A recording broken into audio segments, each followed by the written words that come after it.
All right. Hit the go live. Let's make sure it all works. It's been at least 35 years since we last streamed, right. So hit the go live. All right. That sound fine. Sound good. How's everybody? How are things? How are things? Wants to pop in your matches, please open a spec slot for him. Fucking yokes. Alright. Sounds good. So, what up, 80 Ruda? How you doing? So we do have Cool Umbrellas tournament.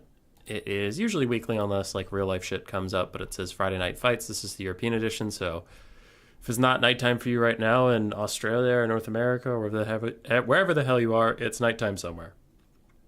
We have 8 players. Nurgle's PA and 80 Ruda are 2 newer people I've seen popping into my Discord. Haven't gotten the pleasure of seeing them play. Yeah. And since it's best of one, I honestly might pop over there and see what's up. I'll talk to Bjorn and see what he wants to do, but I have Bjorn. Tournament favorite. I usually like to do this, and depending on how many people there are, I get like dark horse bets and stuff like that. With 8 people, I'll just get one shot, one opportunity. I'll go with Bjorn. He's probably going to kick my ass and then win the whole tournament. So, easy peasy lemon squeezy. All right. It is best of 1 till the finals. That is best of 3. It's me. Bjorn. Where the fuck?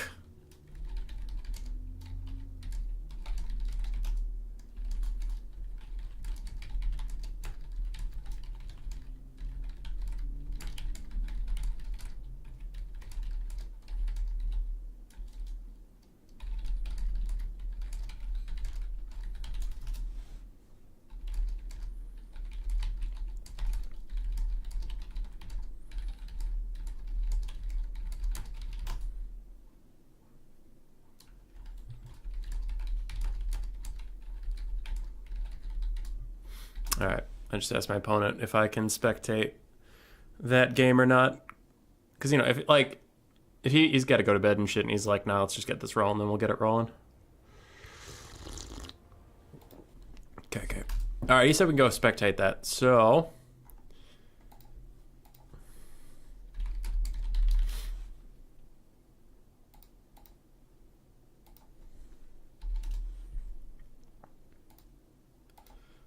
Alright. Yeah. Aaron, how you doing?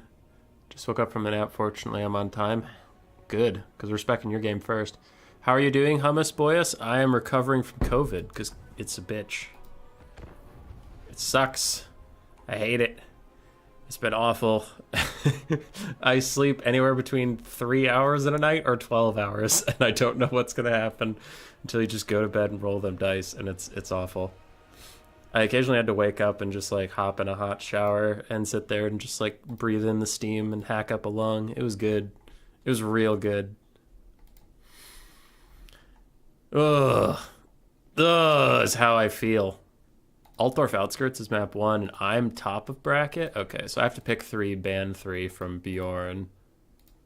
For your consideration, I'm picking Warriors of Chaos. There's a theme here. There's Warriors of Chaos, Dwarves, and Warriors of Chaos, Dwarves, and then Greenskins.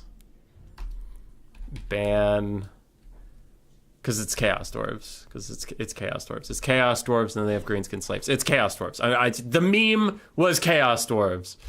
Ha! Very funny, Human Boy. I know. I'm fucking hilarious. Ban. I don't know. What are we banning? I'm kind of feeling like I just let people play what they want to play build, so I don't really want to ban Bjorn's picks that he normally does. I'll ban Grand Cathay, Vampire Counts, just because they suck. And I'll ban Demons of Chaos, I guess. Well, Warriors of Chaos is Be'lakor, but they're just better. The only reason I would ban Demons is because I'm scared of Be'lakor. So I'll ban Warriors of Chaos. Yes, can I go Chaos Dwarves? And I say, of course. Anyway, yeah, so We'll see what he feels like playing, but we'll do some sort of Chaos Dwarf chicanery. So that's for his consideration. The first game will not be me and Bjorn, even though we are matched up. I am going to spectate the game quick, because with only 8 players, and it's best of 1 till the finals, this could be a pretty short stream if we just slammed through it. So we'll have a leisurely gait. I dare you to try and make the most degen dwarf build. Oh, we might have to. I'll go VP ban dwarves. VP ban dwarves.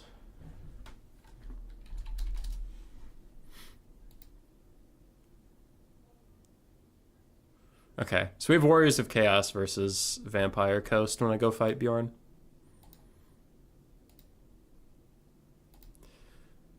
Okay.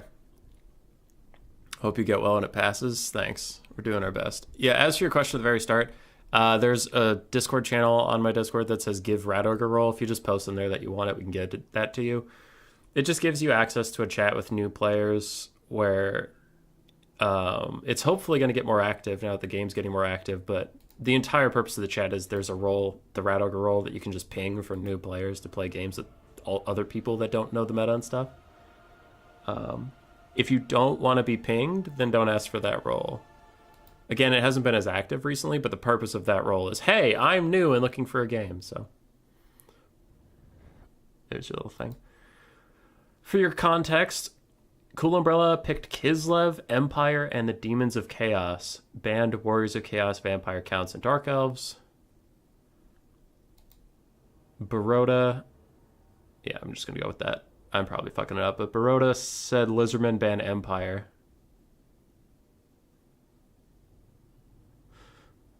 Oh, wait.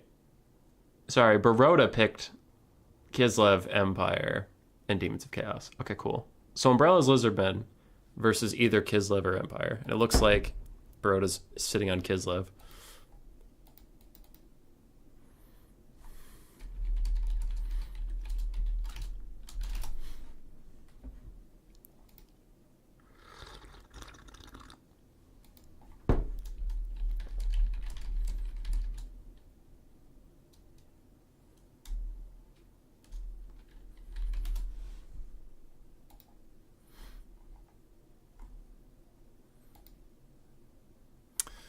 Okay, sorry. Bjorn's asking me some stuff. Where are you in my server, Mr. Bjorn, man? What the fuck? He's not where I expected him to be. Bjorn, where the hell? Where are you? Oh, you're offline. Okay, yeah, that would do it. I was looking through the online people. I'm like, I went down to V. There's not that many of you down there. VOD, Bjorn. There you are.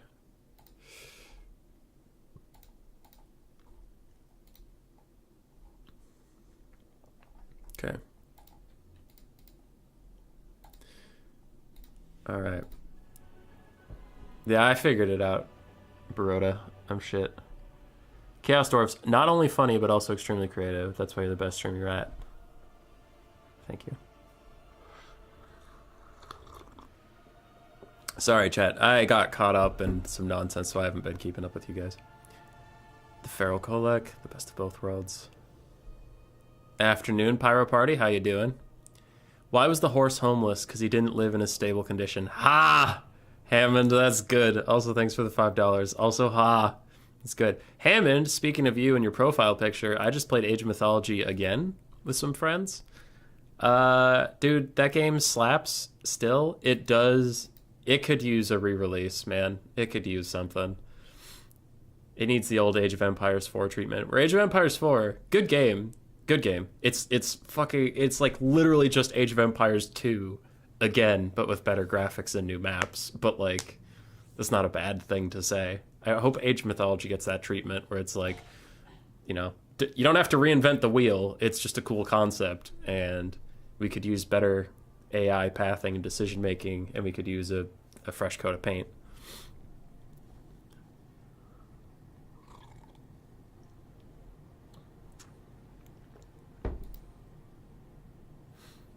All right, Kislev build looks done. Lizardmen build looks done. We have 8 gold and 4 gold respectively. So if you're just going off the gold values, then Baruda's off to a massive head start. Like, Cool Umbrella literally doesn't stand a chance with that 4 gold advantage. Did they did announce a remaster? Excited for the wait, hold on, there's a remaster? Hold on, everybody shush. Age of Mythology Retold, is that what you're talking about? Holy shit, it's a real thing. Oh my god. Well, this is a good day now. I'm learning things. That's so fun. Yeah, they don't like whatever they do, I'm sure it'll be fine. Cuz it's like with all of the Age of Blank stuff, it's so hard to screw it up, right? The core concept is like really good. Just build a town, build some dudes, go fight with some other dudes. When you're done with that, pick a different map, pick some different dudes, do it again. It's solid, you know? It's just a good gameplay model. So I find it hard to think they'd fuck it up, especially when the same studio just released Age of Empires 4 and it was good. So I don't know. I have high hopes that it'll be fine. Age of Mythology sounded neat. Yeah, it was neat. That's what I entered the series through when I was a nerdy little whelp, and I was like, Greek gods, that sounds so cool. So it's like Greek, Norse, and Egyptian mythologies going head to head, and it's just kind of great. It's just kind of great. All right, I immediately saw Cool Umbrella's army, and I thought he didn't bring a caster because my caster is always in the second slot. So I was like, Umbrella off to a bold start here with literally no caster, but for some reason he's down there in like the 7th slot. Okay, cool. Cool. I don't get Kistalton. I don't understand Kistalton, man. Some Kislev players really like him, and I just like, I need to sit one of them down and figure out why. Because the only Kislev player I really talk to on a regular basis is Blood Penguin, and he never takes Kistalton. Like, he usually takes a basic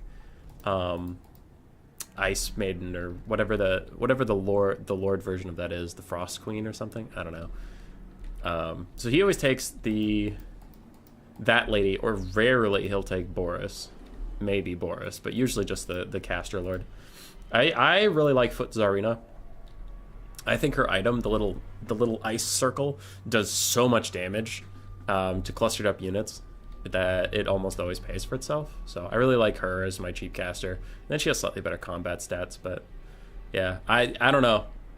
Outside of us two, though, Kistalton's actually... Kislev is not a popular faction, right? So when I say Kistalton's a popular pick, he's a popular pick when Kislev is picked, which is not often. But when Kislev is picked, for some reason Kistalton gets picked a lot, and I don't understand it, because I think he's bad, but... laughs in 12:15 p.m. night.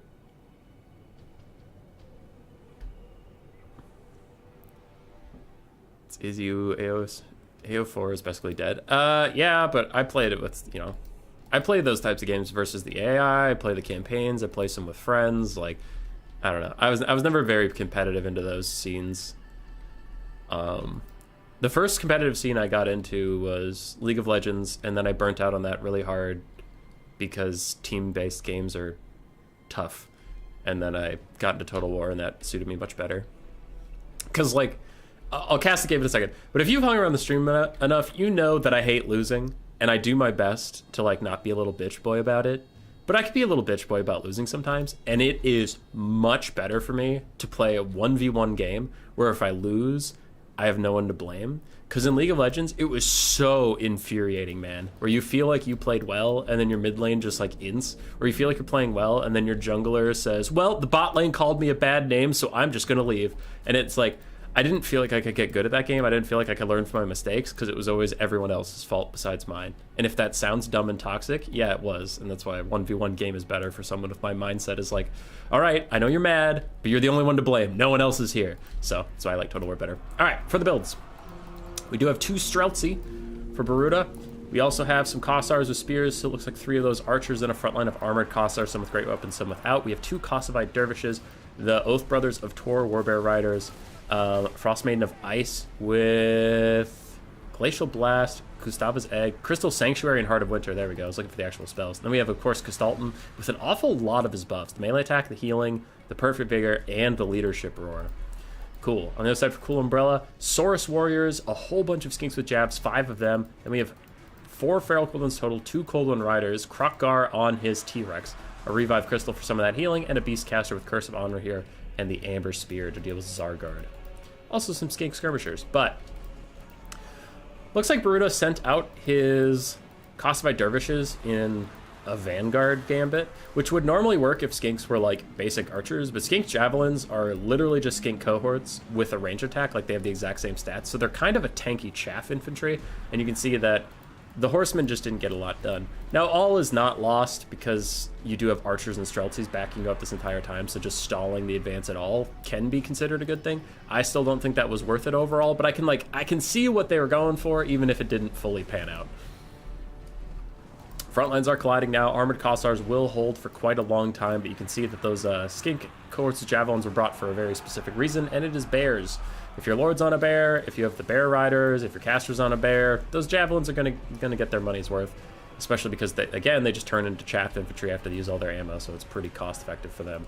So far, the Kislev box is holding. We get a big Heart of Winter. Actually, really nice cast. If Umbrella's not on top of his micro and noticing this is happening, it is going to hit 3, maybe even 4 units. No, just 3. But still, 3 is nice. It's not overcast, but the regular cast will still do a lot of damage as it ramps up over time. Looks like these Saurus are going to peace out, but those 2 skinks should be done for. In the back, we do have a big cav fight that actually, Coldwen Riders and Coldwen Riders, this is great for Kislev. Warbear Riders with 102 melee attack, really going to tear through these Coldwen Riders, and they even throw down their debuff to take even less damage from their opponents. And these are both of the Coldwen Riders, both of the expensive calves, so Kislev getting a huge value trade on the backside. And Krokgar is actually wandering in, but if he doesn't like one-shot Kislev, he is going to get surrounded by bears and have a bad time. Saurus are wandering in to help, but they're not the spear variants, they're fine. Nice Amber Spear goes through a whole bunch of Kislevite units, doing nice there. The Streltsy are holding on as best they can as the Warbears realize they were chasing some ghosts a little bit, need to come back for Kislev, who is now running away from Krokgar. But these Oath Brothers of Tor are now separated from their healer, so a little bit of a mismatch here where it's like either they all should have stuck together or they all should have ran away, but now you have like one guy running away when the other guys are coming back, that sort of thing. So the Oath Brothers of Tor are getting melted, and this Frost Maiden of Ice is going to have to leave that situation behind her if she has any hope. Frontline for Kislev is holding for now. They are just woefully outnumbered. We even have more Feral Coldens coming in on the sides. Now, Kossars with spears are similar to the skink cohorts, not true archers. They do have spears, they can defend themselves, but still. Gustava's Egg is popped, making her unbreakable and unmoving. That Hand of the Gods did very little damage to her, so I'm guessing she also had Crystal Sanctuary or something up. Another Amber Spear down the Kislev line, doing a little bit more poke damage as Streltsy continue firing. The Lizardmen frontline is slowly working their way through. Things are looking bad for Kislev. The damage value is about 2 to 1, and the Oath Brothers of Tor are straight up dead. Oh, nope, they're over there. Okay. I didn't think they would make it back if they ran at all. So after this point, I think Kislev is probably doomed. I think if the Lizardmen went AFK at this point, they just have enough infantry that they can grind through all this stuff. And if they don't go AFK, then they have a very powerful Lord, they have a healing capacity that they can get through, and Kislev just doesn't have the range to keep shooting. Post-mortem. I mean, I'm going to say the obvious shit that of course I'm going to say, but if you like Kislev, like a lot of people do, then that's your prerogative, but I don't, so then I'm not going to say nice things about him. I think going with a cheap caster lord is the way for Kislev. Oh god, she got the Unbreakable Terror out. No! She's infinitely terror outing until the Unbreakable wears off. She's just getting pushed around. And she can't move because of the Crystal Sanctuary. Oh my god, that's such a funny bug. That when you're unbreakable, your status can't change, so you have to keep terror outing. And then it wears off and she comes back. Anyway, I wouldn't take a Stalton, take a cheap caster lord. And then you could go wider with your army. More armored Kossars, they were trading pretty cost effectively. I liked the single Warbear. You would have to go Patriarch for the healing, though, and that does get tough. Yeah, Kislev's bear blobs are strong, but they make your army so small. I don't know. This is why we don't see Kislev a lot, though. They're a tough faction to make work because all their stuff is so expensive. Like, it's doable. It's just very difficult. The last time I took Kislev was actually versus Cool Umbrella, the Lizardmen player. I took Kislev versus him yesterday, 2 days ago. I don't know, and they felt like dog shit. Now they don't always feel like dog shit, but it's just my most recent experience with them was like, wow, all my units cost 1 million gold. None of them do anything. That's fun. So yeah, I really like the cav engagement on the back. I think the Kosovo dervishes, I mean, their vanguard was unfortunately not rewarded, but after that after that, he played pretty well. I liked it overall. It's just you're down 900 gold from that point, you know. And Krokkar running back to snipe out Gestalten wasn't great for you. But not bad, not bad. GG's indeed. I do think Lizardmen is a hard matchup for Kislev because they have 450 gold armor-piercing dogs in Feral Cold ones. Alright, let's get Bjorn in here and bust out our game. GG's to both players. Warriors of Chaos, huh? Warriors of Chaos versus Vampire Coast. Alright.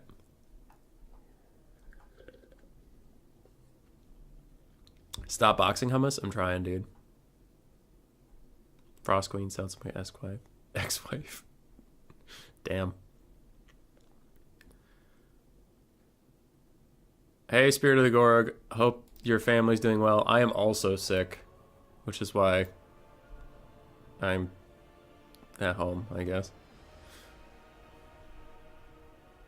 You've only played campaigns and never PvP? Campaign is very fun. I love the campaigns. PvP is also good. League is only fun with friends and beer and troll picks.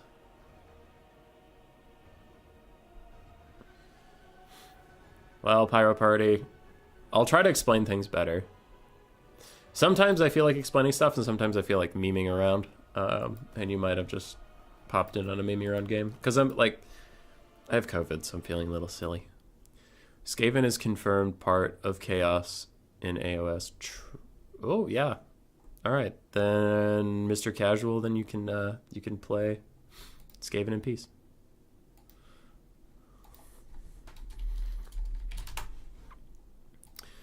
Unbreakable Terror. Kislev Fallen Kings of Armor 3. I think they're a neat faction. They just need a little bit of a price tune-up. I don't even think their units are that bad. They're just a little too expensive, right? Because I personally, this is just how I play. Some people disagree. But I would prefer to have a larger army of these units than have these units be more elite and better. Just because I like the feel of a big battle. I like the aesthetics of a lot of troops fighting. Where, like, you saw Baruda's army, and you could fit it in the palm of your hand, and that seems to happen to Kislev a lot, right? Because, like, those bears are 1,800 gold, which they're worth it. They're very good, but that's a lot of your funds. Your basic frontline infantry is 650, which if you look at, like, Khorne, right? An armored Kossar is more comparable to a Chaos Warrior price-wise than, like, a Clan Rat, right? Clan Rat's not on this roster, but you get my point. Like, 650, it's only 200 gold from a Chaos Warrior. It's 350 gold from a Clan Rat, and that's, like, your basic frontline unit for Kislev. I don't know. Yeah. Anyway. Enough of this. I have to build my actual build. So we're in honor of the Chaos Dwarf DLC. We're taking some Hell Cannons. All right, so we got our 2 Hell Cannons. What else? What else? Now with the Chaos Dwarf shenanigans aside, we can focus on the real shit. The real stuff. Archaon the Everchosen on foot. Burning Head. Fight or Die. Leadership. Hold on. Why does Archaon have 2 different immune to psychology effects? That's so stupid. They don't stack. Anyway. Armor of Morcar? No. Slayer of Kings? Yes. Crown of Domination? Terror routing doesn't matter as much versus Coast. So I'm going to cut it. I'm going to make Archie cheap. Oh my god, he's 2,000 gold. Oh, but he's worth it. Just tell yourself he's worth it, and he'll be worth it. Okay. So we have some chaff. I'm going to pretend those are hobgoblins, and then we need other chaos dwarf things. Armored chaos trolls. Those are kind of ruined creations of the Dowie. Do we have dragon ogres? Are kind of in that spirit. Kinda, sorta. All right, okay, easy peasy. Skull Crushers also, actually. I could fuck with some Skull Crushers. Though this army is already super elite. I don't want to entirely throw the game. I want some haha funny memes, but also not like, this build literally sucks, it's just gonna lose. Hellstriders could do fine. So let's see. Hellstriders, Armored Chaos Trolls, Dragon Ogres, Marauders, Double Hell Cannon. I don't know if at this point I just want more infantry, because he's going to blow them up. But we got to do something about it.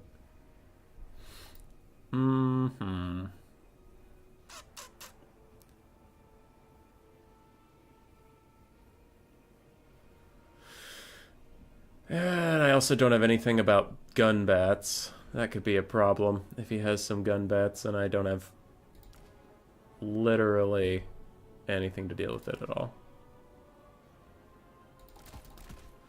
Let's go do that. And then 575, get one Marauder of Khorne with dual weapons. I mean, if the shoe fits. This build sucks, but it makes me happy. And sometimes that's all that counts.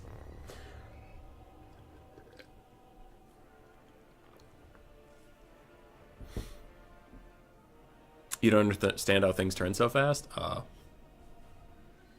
Yeah. I'll have to do a better job of explaining that. I thought there was too much Feral Coldlands to make use of the cost fight, so I just threw them at some jabs to stop them. That's fair, 80 Ruda.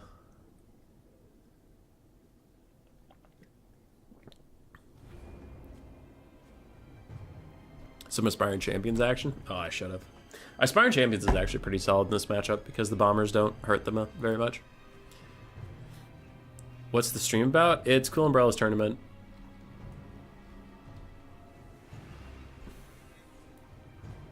Wish you could name units in multiplayer. I would have so much fun with that.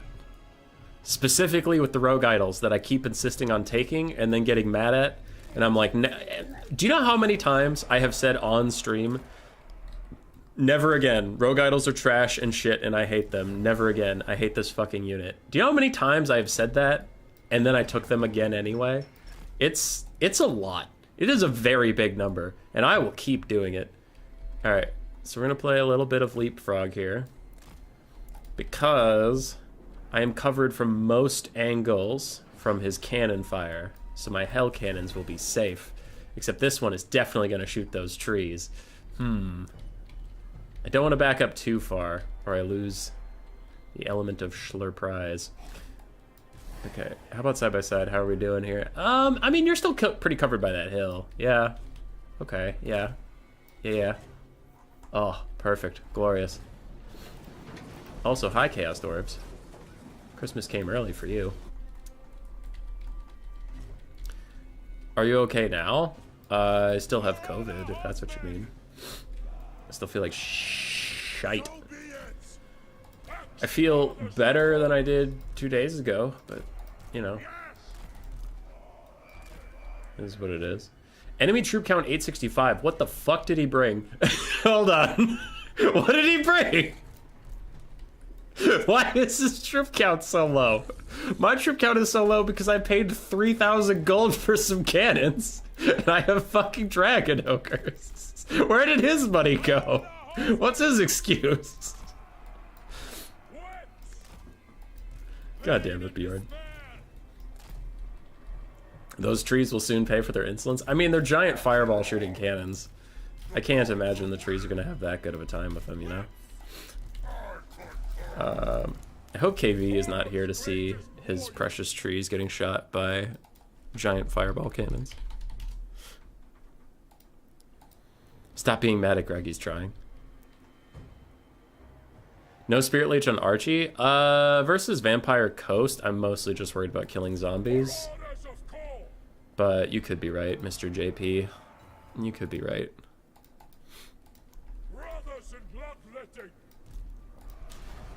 Alright, what do we got? We got some bomber bats.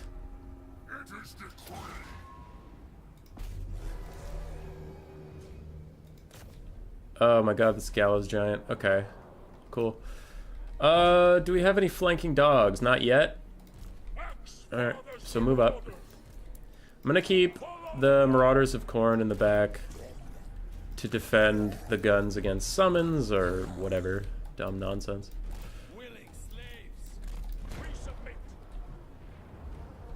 Okay, hell cannons are doing alright. I wonder if they can hit that guy. That would be kind of cool.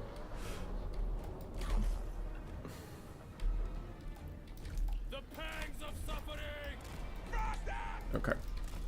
So, I need to emergency regroup you two into your own thing, because you're just tracking those bomber bats. That's all you're doing with your day.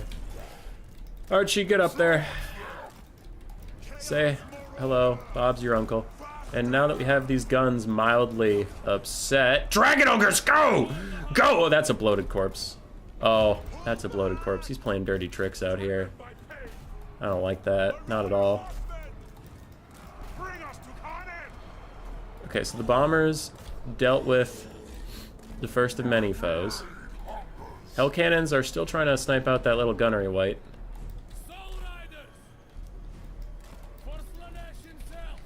Okay. Excuse me, pardon me, everybody. Dragon Ogres are on top of the giant Necrofex boy. Marauders of Khorne keeping that safe in the background. Shit, dodge! Not you, not you. You go in there and die like you're supposed to, but you come with me. Oh, I'm microing so slow. Microing like a dumb piece of garbage.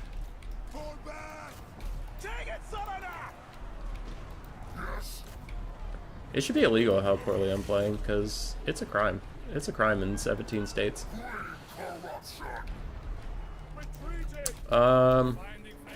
Marauders, go deal with that. Eat a bloated corpse for your effort.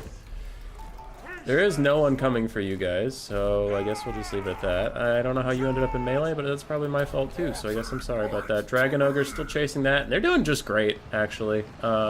We are completely fine with how much damage they're taking right now. Oh, my Hell Cannons are getting moved? That's not good. Hellstriders, deal with that! And Marauders. Okay.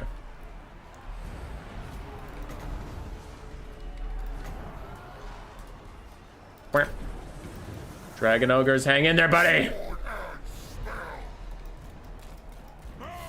I love how these fucking Hellstriders are just back here, living their best life. They found another bloated corpse accidentally. Hey, there's that bloated corpse we talked about. Armored Chaos Trolls are back. That's pretty cool. Archer's doing his best to push through. Ow, bombers go burr. These Marauders need to go fight those animated Hulks, because I don't want that dude catching my boys. Hell Cannons being annoying for the enemy, not for me. Haha. Slayer of Kings gonna fight these animated Hulks with Archaon like a fucking badass. And I need you guys to go shoot that bloated corpse. Detonate the bloated corpse while he's in his own boys! And don't let him get to the Marauder Berserkers. I mean, the Khorne Berserkers, whatever. Doesn't matter.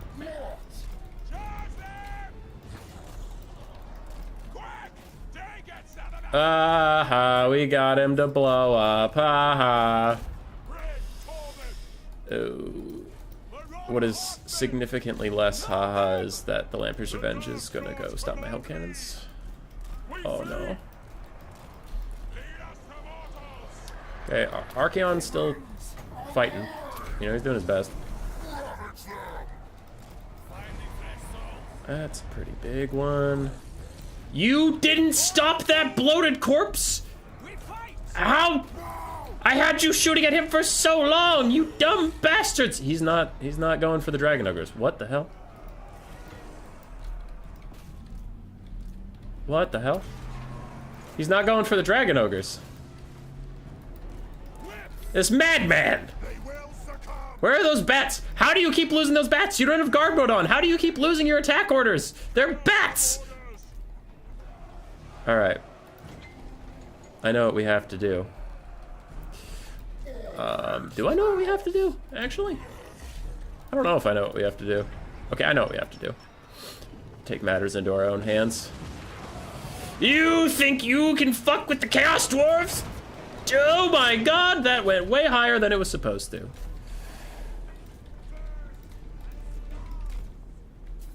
Alright.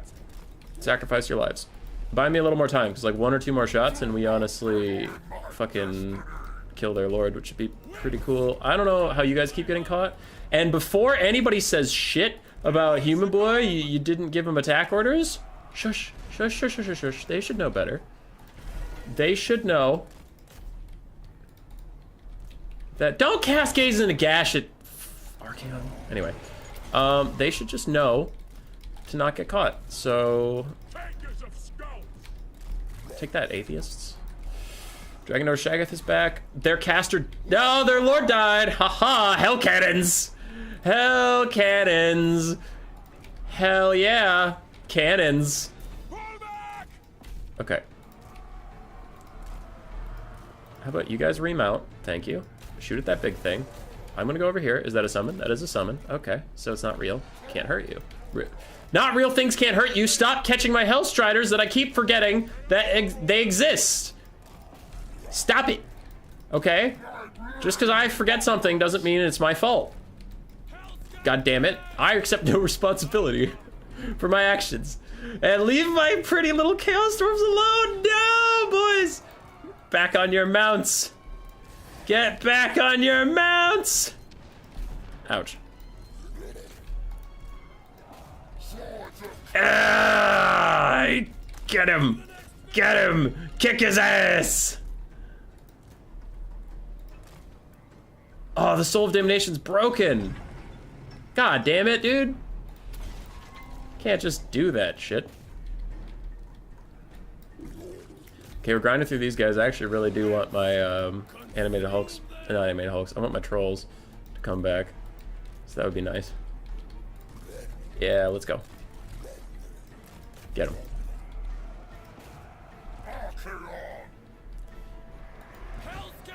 Get him. Get him. Alright, go get that, because that's going to be actually a pretty huge problem for my trolls. He's going to crumble away on his own. There's no hope for him now, so Archie and the gang just going to go do this. Hell cannons, still firing! Chaos Dwarves are the best! Fire again! Do it! Chaos Dwarves are the best! Oh my god. We're so doomed. Run, my one Chaos Dwarf. Alright, so we do have Archie. I'm gonna check that out for the burnt leadership debuff. Oh, the Salt Lord Skelter is gonna be a big problem. But the big man upstairs is gone. That's kind of exciting. Chaos Dwarves are still fighting it out. Trying to escape with that one, but he's not gonna make it. We will bring down the ROR Colossus. Army losses, stay your hand until I kill that big bitch. 2 Chaos Dwarves, hold on till it crumbles. I will not die before that thing does. Yes! Victory in spirit! Perfect.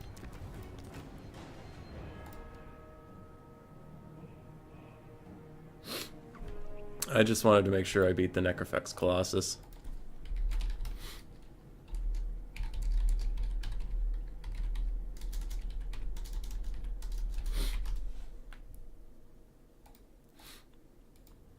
Archie did fine. Dragon Oshagus actually did well. Hell Cannons also did well. Chaos Trolls got routed really quickly. Hell Scourges, I probably didn't play with them very well. The one that lived until the end of the game fucking got caught like 4 or 5 times because I just kept forgetting it. Marauders got insta-nuked by bombers, and Marauder Horsemen did their best, but like ranged units don't do very much to bats right now. Well, not like Skirmish Cav. So Skirmish Cav don't do that much damage to bats. So it's pretty susceptible to bats. Also, all that aside, the one horseman I did have tracking the bats kept losing his attack orders, and I have no idea why. That one is actually not my fault. Like the Hellstriders getting caught over and over again, 100% my fault. This Marauder Horseman just stopping for no reason. He didn't have guard mode on, I checked, so his dumbass just stopped several times, and I have no idea why. The Crab Lords got dunked on by Archaon and the Hell Cannons, so take that, nerds. Necrofax Colossus did fine. 3,100 on the Lamprey's Revenge. Very, very nice stuff. Animated Hulks also did quite well. Bombers did fine. Pistols did okay. Bloated Corpses, not great, unfortunately, for them. But, yeah. It was a good one.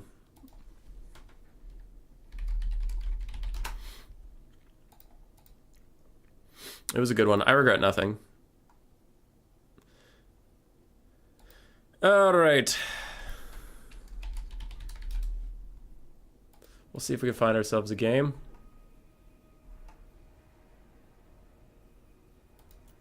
Acer equals competence? Who's this?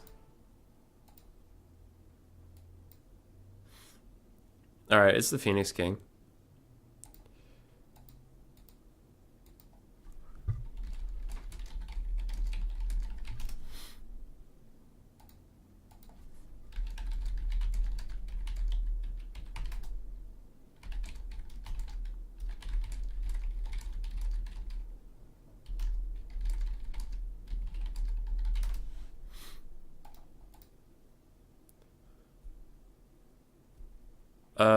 Okay. So there's a poll.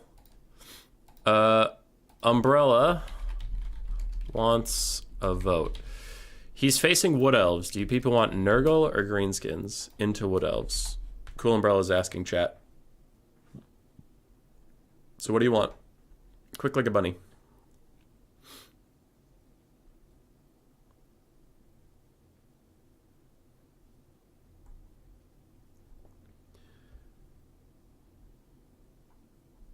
Aren't Hell Cannons bugged? Yeah, but they are manned by Chaos Dwarves, and I had to bring them for the Chaos Dwarves.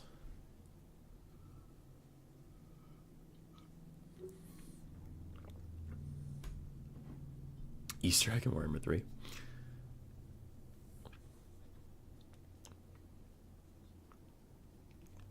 Nurgle's PA, the other games are fun. So far they've been pretty good. Yeah. Did you take Nurgle? Nurgle's PA? Or did you betray your lord?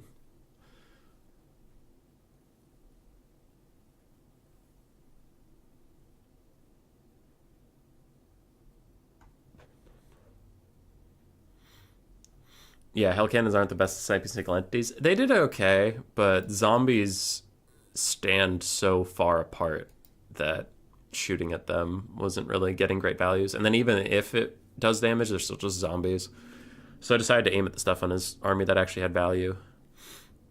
I could have maybe shot at the armored crabs, but they went straight into the trees in the center of the battlefield, which was smart by my opponent. So that was just good play, because I'm not going to shoot trees all game. At least now you have COVID to blame.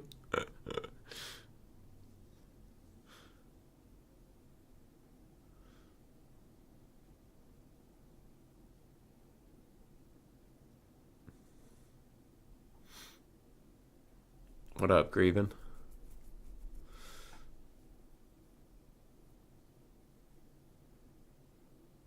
Phoenix King just tells me to resign. Bully. I just wanted... I had to outlive the Necrofax Colossus, that's all. Do you reckon with the new DLC they'll fix Hell Cannon aiming? Hopefully, but I'm not holding my breath. My hope is that the new patch brings a lot of balanced stuff. Okay.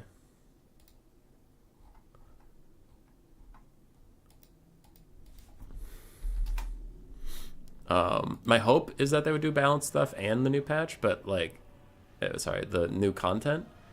But I'm thinking it is probably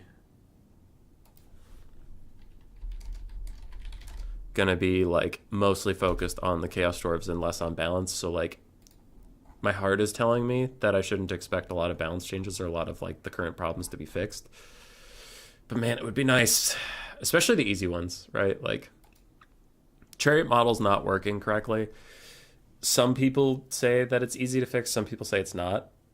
But like that monstrous unit models colliding with each other incorrectly, Chaos Knights not landing good hits because their models are fucked up. Like those model things, those are difficult, but you can fix some number stuff pretty easily. Like toning down healing, it's pretty easy to do. Toning down Slanesh for domination mode, it's pretty easy to do. That's just numbers, right? You take a 0.8, you turn it to a 0.6. But we'll see what they do. I'm sure Chaos Dwarf is going to be mega hype. Campaign's going to be sick. Hopefully they're not so busted in multiplayer that they just always get banned, because that could be a reality.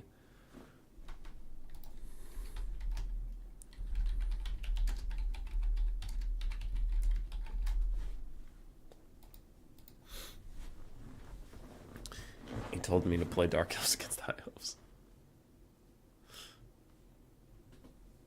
0-10 tournament. I haven't seen any Dark Elves versus High Elves. It's true. Greenskins because happy St. Patrick's Day. Oh, that's probably why I went Nurgle and Greenskins, yeah. Next patch will fix hats. Yeah, this patch did fix capes, so.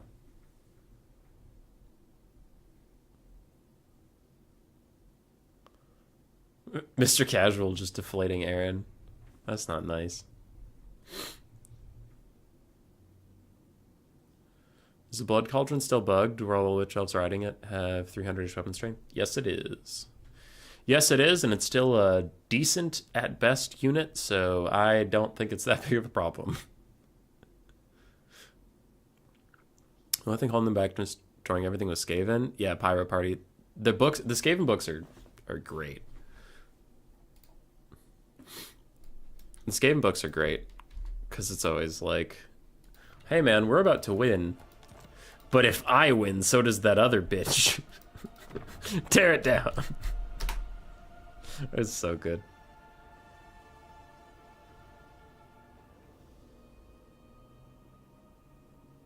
Oh, Cool Umbrella just telling me to check my messages. I already did. I just did in the past for you. The mortars that Chaos Story has were OP in tabletop. Yeah, I heard some people saying Chaos Dwarves in general were just OP on tabletop.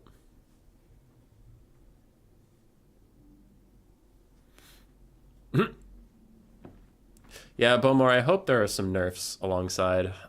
Because if we just add, like, not nerfs for Chaos Dwarves, because we don't even know how strong they are yet, but, like, nerfs for counts and stuff. Because otherwise it can just get really, really tough, you know?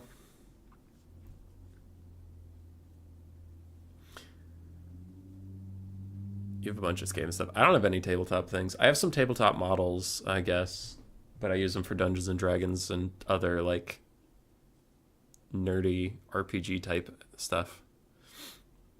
I have never played Warhammer tabletop because I'm a fucking pleb, and I joined the games with the Total War franchise. Was the first Warhammer title I played, and I was like, hey, this is pretty neat, so I started reading the books. Giant Slayers beat Scarbrand 1-on-1? Of course they do. Although I'm not that upset about it. They are armor-piercing, anti-large, unbreakable infantry. You'd kind of hope that they would do well against a large armored target walking into them. I am not into 40k lore. I'm generally less of a space guy than I am a fantasy guy. Like, in any fandom, right? Star Wars is neat. Lord of the Rings is dope. Star Trek is fine. Trying to think of other like big fantasy titles that's really easy to just plug and play. I mean, Skyrim, that sort of thing. Dark Souls, right? Those aren't as big lore, but it's just like I like the aesthetics more. I like the sword play because all fantasy is bullshit, right? It it's like it's fiction, but fiction to an extremely heightened degree, and I get that. And it's just what sort of fiction you're looking for. And for me, whenever guns are involved, I have a really hard time measuring the skill of someone when there's gunplay. Like, James Bond is so fucking cool. He just ran through like 50 guys shooting at him with AK-47s and he killed them all with a pistol. And I'm like, man, it's really lucky that none of those bullets hit him. I don't see how that's James Bond's skill that makes everyone else look like a dumbass. Whereas with swordplay, it's like, he has such incredible technique. He can see a sword flying at his eye and he can like do a backflip and deflect it. And it's like, is that bullshit? Yeah, it's bullshit, but it's bullshit I can get behind. So it's the same kind of thing with Star Wars. So like, I don't know.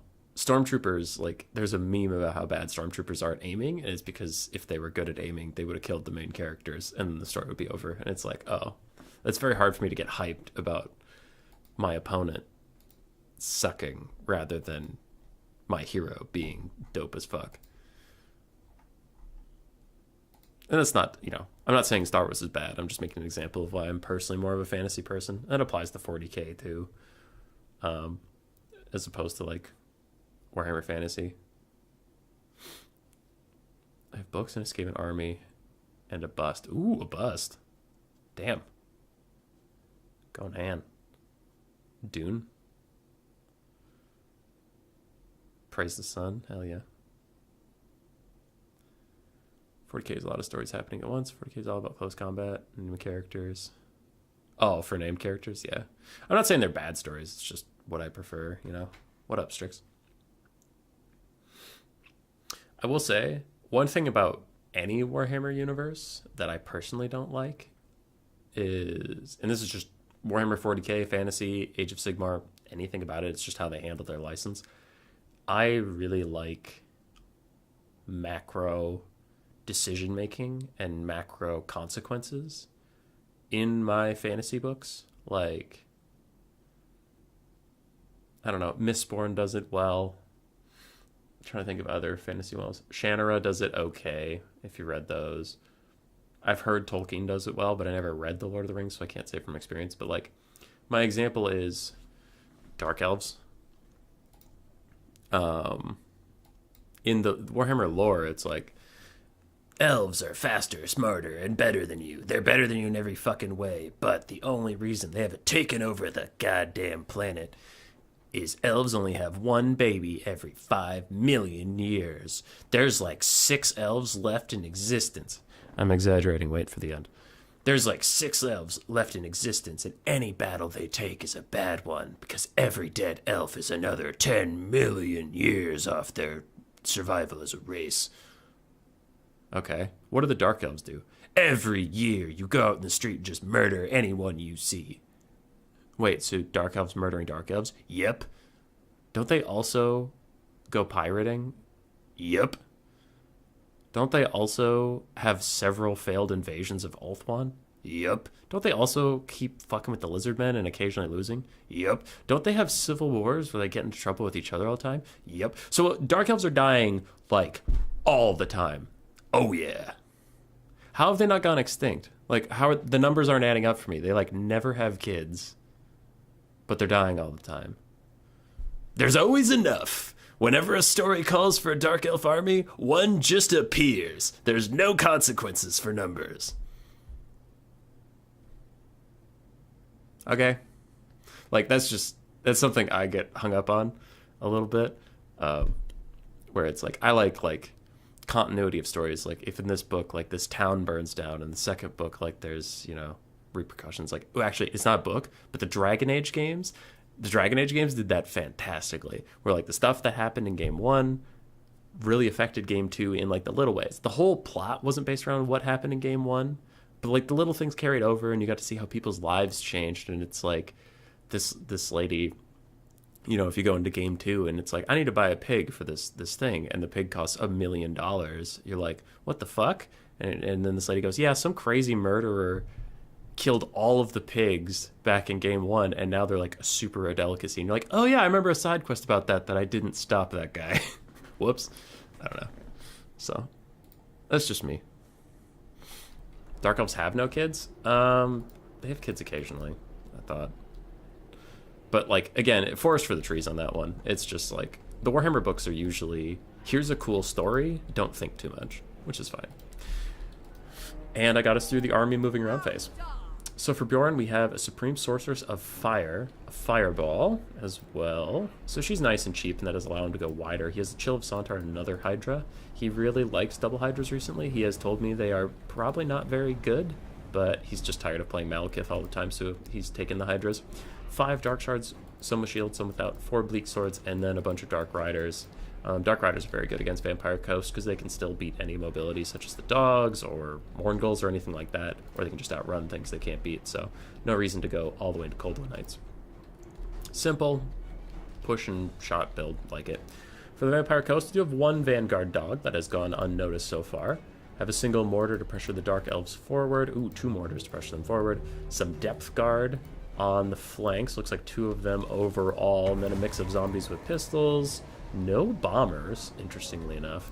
And some more dogs, some animate hulks, and actually, yes, a Morngull with Foot Noctilus, Pit of Shades, and Invocation of Nehek. I'm a little worried that without bombers, they might have a hard time clearing out the Bleak Swords. But I guess with 5 Dark Shards, the bombers were going to get outshot anyway. So Race probably just said, nah, fuck it, not going to go with it. I will say with 5 Dark Shards, though, and they're going to outshoot these 2 mortars even, so I would like to see the box unfolding a little bit for the coast and getting up, you know, because if you let these Dark Shards get in range, they'll just shoot the mortars dead. Dogs getting a flank on the Dark Shards is nice. We'll see if Dark Riders or anything come back and peel for them before that does too much damage, but still, like with 2, a good predicted Pit of Shades is actually going to shut down another Dark Shard. Is it overcast? That looks overcast, I think.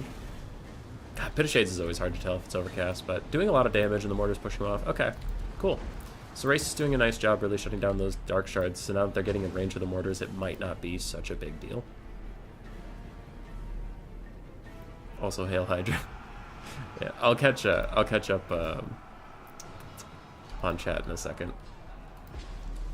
The front lines have finally collided, and even without bombers, the Bleak Swords did not get here unopposed. The Morngull's holding up 1, another one's almost dead from mortar fire. And whoa! Oh, the Chill of Sontar breath attack to this Depth Guard. I was like, what the hell happened to him? He is getting an Invocation to Heck, try and heal him up. Then a follow-up Burning Head is going to rip through about 2 pistol mobs-ish. Though this Dark Shard from Bjorn does have to get new attack orders, not onto the pistol mob, but onto the mortars. Pistols aren't nearly as big of a problem for those Dark Shards as these mortars are. And a suicide rush by some Dark Riders is going to take out that mortar. Now, can they even leave? Probably not, is the answer there. Hydra's trying to go in and muck some things up, but Noctilus with his big halberd are going to cut it off, and it is taking pistol fire the entire time. Chill of Sontar also committing to the fight. Damage value is about even, which I am surprised for the Dark Elves, but ooh, this could be a misplay. Too many mobile assets chasing off the same scurvy dogs. They do need to come back. The Crows of Cain and these Dark Riders are much more useful than those scurvy dogs are at this point. Hydra's walking away from Noctilus, going to just try and regen up in the distance. Meanwhile, another Dark Rider suicide charge is getting the other mortar to crumble. They might be okay. Wraithstorm trying to shut down the Dark Shards, but as far as the coast goes, they have stopped most of the Dark Shard pressure. So good for them. I don't know what they're going to do about these Hydras. That actually could be a problem for them in the long term. Because these are just pistol mobs, right? Like, they do okay damage for only being 300 gold, but it's not like they're going to slam down some stuff. Oh, we have 1 handgun in here. Okay. Okay, maybe he can carry the whole game on his back. I'm suspect. That is a summon. So Zombie Summon's holding things up. The dog unit that did eventually escape from the Crows of Cain is going to sweep through and make sure these Dark Shards don't come back. But the Dark Shards aren't that pivotal at this point in the game. It's not like there's, ooh, good breath attack from Chill of Sontar. Anyway, it's not like there's the Crab ROR or anything to kill, right? They would be nice to have, but they're not super crucial now that the mortars are shut down and everything. That was a really good breath attack onto that handgun mob. And a follow-up Burning Head is going to go down the line. Oh, unfortunately for Bjorn, it does hit his own Bleak Swords, and Raced is able to dodge it. Yeah, rough stuff. Rough stuff there. Where's Noctilus? He is fighting a Hydra that is trapped in animated hulks, and it is having the hardest time moving. Oof. That is going to be actually a rough loss for the Dark Elves, because that Hydra's probably going to rout. It is going to get its regen, so it'll be fine. Oh, okay. It got its regen before actually breaking. Yeah, then it'll be super chill. I was worried it was going to break, like it usually does. More zombies. Neither of them are summons, actually. Just distracting the Dark Shards, being annoying. And this is buying the coast a lot of good time to poke down these Hydras, right? Because if these Hydras are busy tanking all of this pressure, and these Dark Riders and the Chill of Zontar and the Crows of Cain were in here shutting down the guns, that would be pretty huge. But right now it's just allowing the coast to focus their guns on the Hydras, focus their blockers on the Hydras, get their shit together, and stop the bleeding a little bit. So it's good stuff here from Race, buying himself a bit of breathing time, but just being a nuisance on the backfield.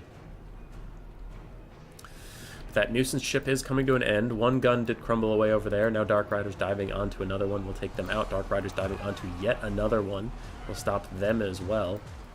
And I think the handgun mob is one of the dead ones. Yeah, these are all pistols now. So one Hydra routing, but you can see its heal cap is actually still pretty far off. It's that little orange bar up there. And its leadership is just fine. So if it gets away from these coast guys, it can rally. I think the Dark Elves have actually got a pretty good position on this game. Race had some nice plays, but fundamentally his build just didn't have enough to really deal with these Hydras, and I think that is going to be the death of him. Maybe these animated hulks can walk it off the map. Maybe.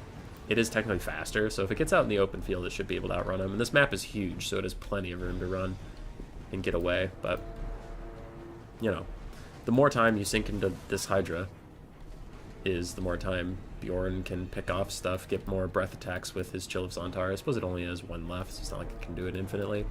He can rally his Dark Shards, kill more things. So time is now working against the coast, but they don't have a ton of tools of agency to really force the game to go faster.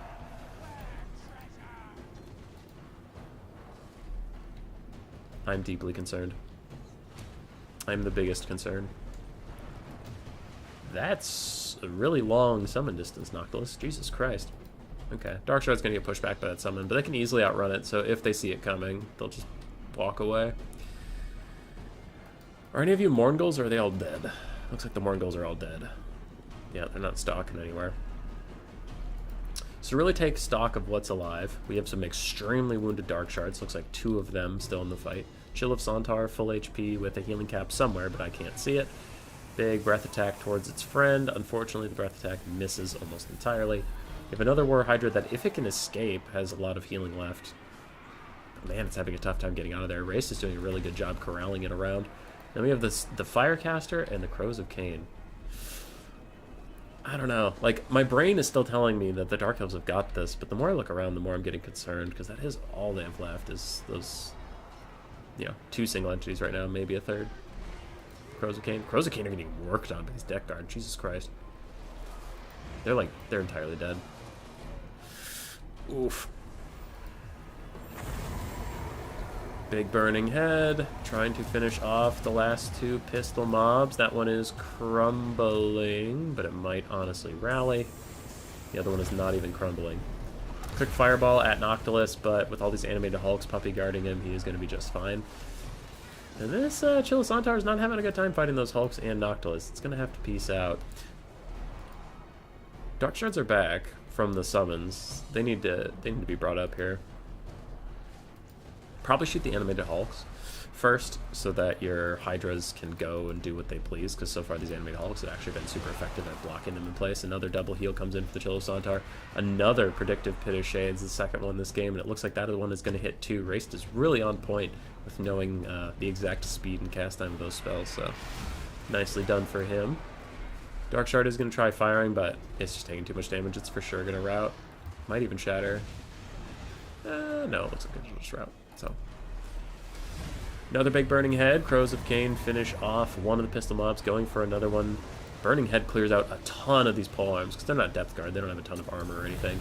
Overcast Invocation to heck from Noctilus, trying to keep these animated hulks alive, though it does hurt him to do so. And both the Hydras taking so much damage, we actually are getting close to army losses territory. And I am shocked how poorly the big boys did. Goddamn. With 45 votes, I'm ending the poll at 51 to 49. That's pretty close. Firecaster dives in onto Noctilus for some last fighting, but if he lands one hit on our army, else is just gonna go.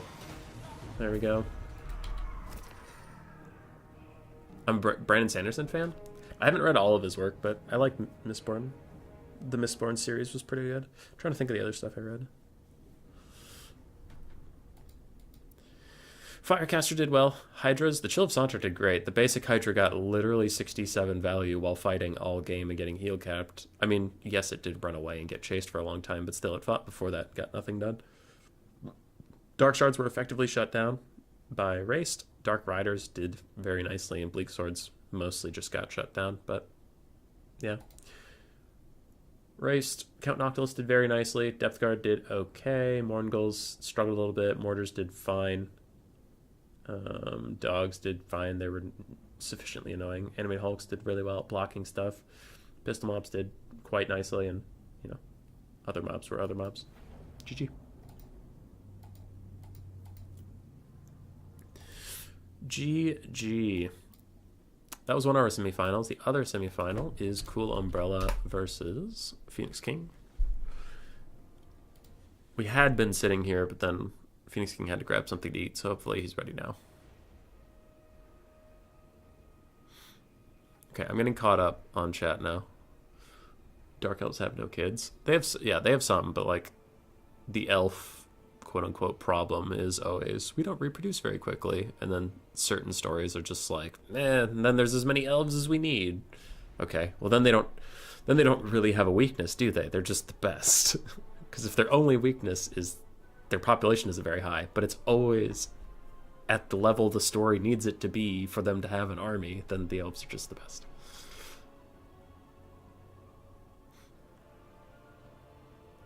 Dark Elf Society should crumble in months, basically. Yeah. How many Ultramarines are there? As many as the plot needs. That, yeah. I did say it's a cross Warhammer problem, but I haven't read 40k, so I actually just have to believe you on that one.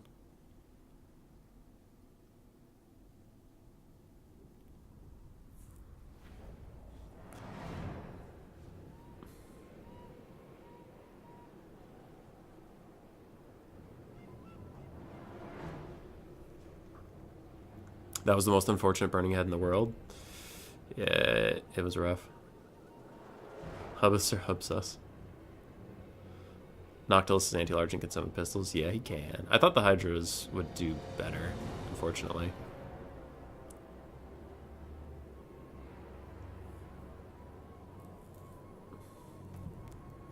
Mistborn follow-up series was kind of cool. I never got around to it. There was a really interesting story series. I think it was by, I don't know. He's this, I'm just gonna look it up while we load in.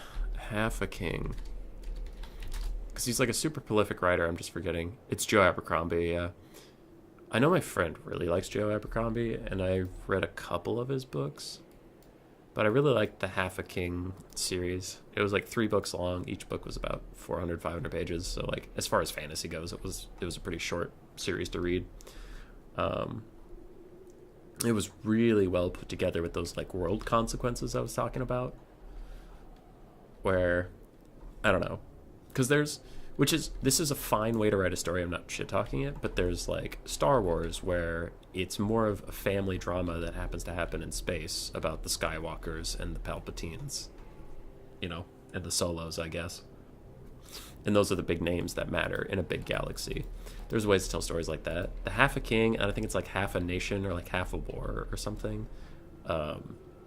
They're really good stories that are like about the world. Like each book has a story, but then the next book takes place in the environment the first book left behind. And I know you're thinking like, well, that's obvious, but I'm meaning like, you know, the events of the first book happen, and then the final climax is like Luke Skywalker versus Darth Vader, right? That's the climax of the first book, let's just say.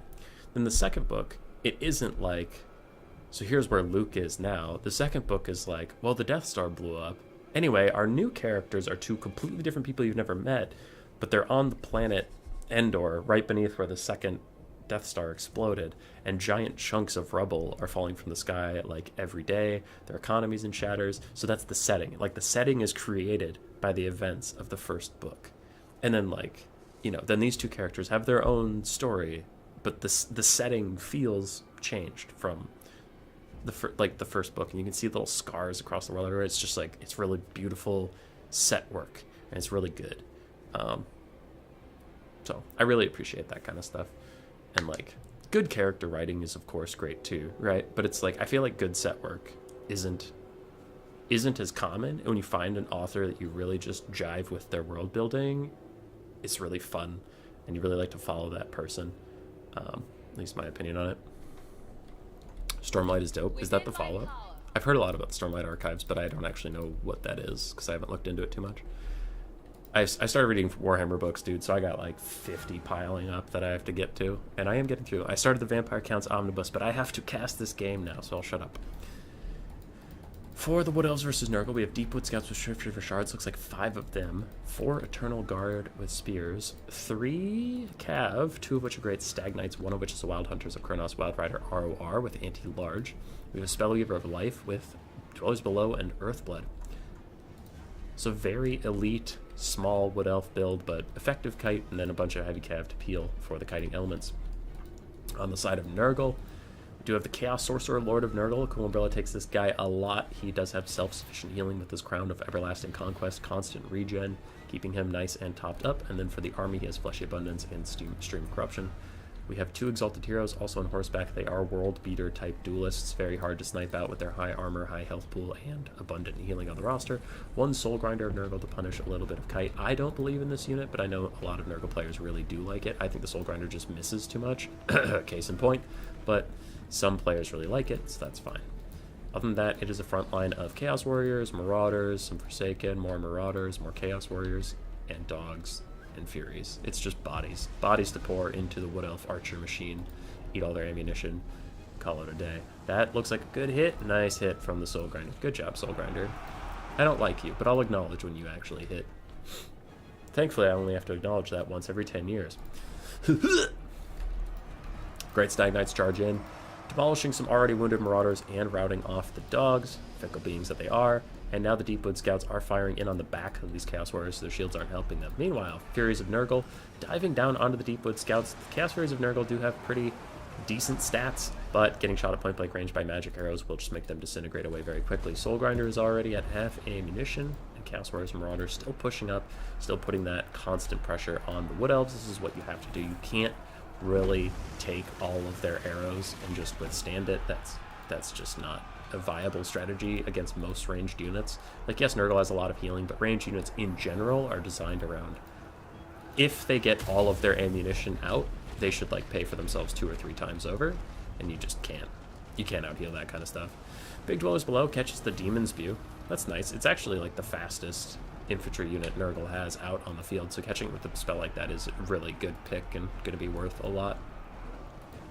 Chaos Sorcerer, Lord of Nurgle, and his Exalted Heroes, and the last of his Furies still trying to chase down these Deepwood Scouts. I do have to worry that if they just all fire inward somehow, and again, I'm shit with skirmish units, but if these guys all fire in, they could do significant damage to this guy, because he is unshielded. 100 armor is 100 armor, but Wood Elf Archers have a way of making your armor go bye-bye, and look at that! I literally just said it! Oh my god, he's almost half HP from that volley. It was a brutal volley. Now we do have Dogs jumping in, but they'll get immediately rear charged by Great Stag Knights, and that'll rout them off instantaneously. Wood Elves are ahead on the balance of power. Soul Grinder still firing in the back. God, he's trying his best. He almost has 600 value for all of his ammunition. Keep trying, buddy. Someday you'll be a good unit. But I said I would be fair. So I will say, you're doing great at looking cool. Fucking piece of shit. Misses a bunch more. Human Boy, it hit. I refuse to acknowledge it now. I'm just living in my own fantasy at this point. Chaos Warriors and Nurgle fighting Eternal Guard. Unfortunately for them, Eternal Guard do have armor piercing. Still, though, Chaos Warriors are just going to outstat them. I imagine these Great Stag Knights will have something to say about that soon. Other Great Stag Knights are actually just going to take a charge on the Soul Grinder Nurgle. That's not going to work out for them, unfortunately. They're too injured. I think the Soul Grinder, if it countercharges them, will do enough damage to push them off, but it looks like it's actually just going to get charged, in which case it won't do nearly as well. On the back line, the Chaos Sorcerer Lord, yeah. He was trying to help out, but he's just taking too much fire from these 360 shooters. When he engages one of the 5 units, the other 4 are just going to shoot his ass. Now it's literal. Now they're literally shooting his ass. Thankfully, he'll rally off in the distance. It looks like none of the Wood Elf Cav superiority is back in this area. So, he'll come back. He'll be fine. Great Stag Knights fighting the Soul Grinder.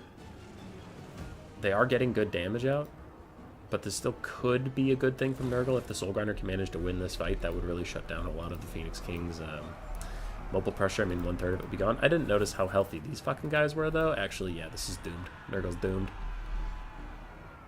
They can't deal with all this mobile pressure. The archers are almost dead, which is pretty cool.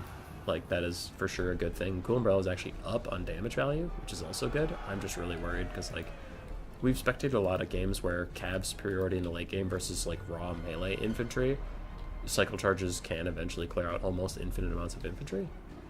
And none of the Nurgle units here are, like, healthy enough to really withstand those kind of charges, right? It's maybe this Chaos Warrior, and that's it. Everything else would route to 1 or 2 shots. And the Soul Grinder losing up here to these Great Stag Knights is really not good. I thought he might do better as an armor-piercing, you know, big single entity, but the Stag Knights are actually kicking his ass. It's really weird with cavalry, right? Some cavalry surrounds stuff and kicks its ass. Other cavalry surrounds stuff and does literally nothing. But it looks like the Great Stag Knights are the ass-kicking version because they're taking him down.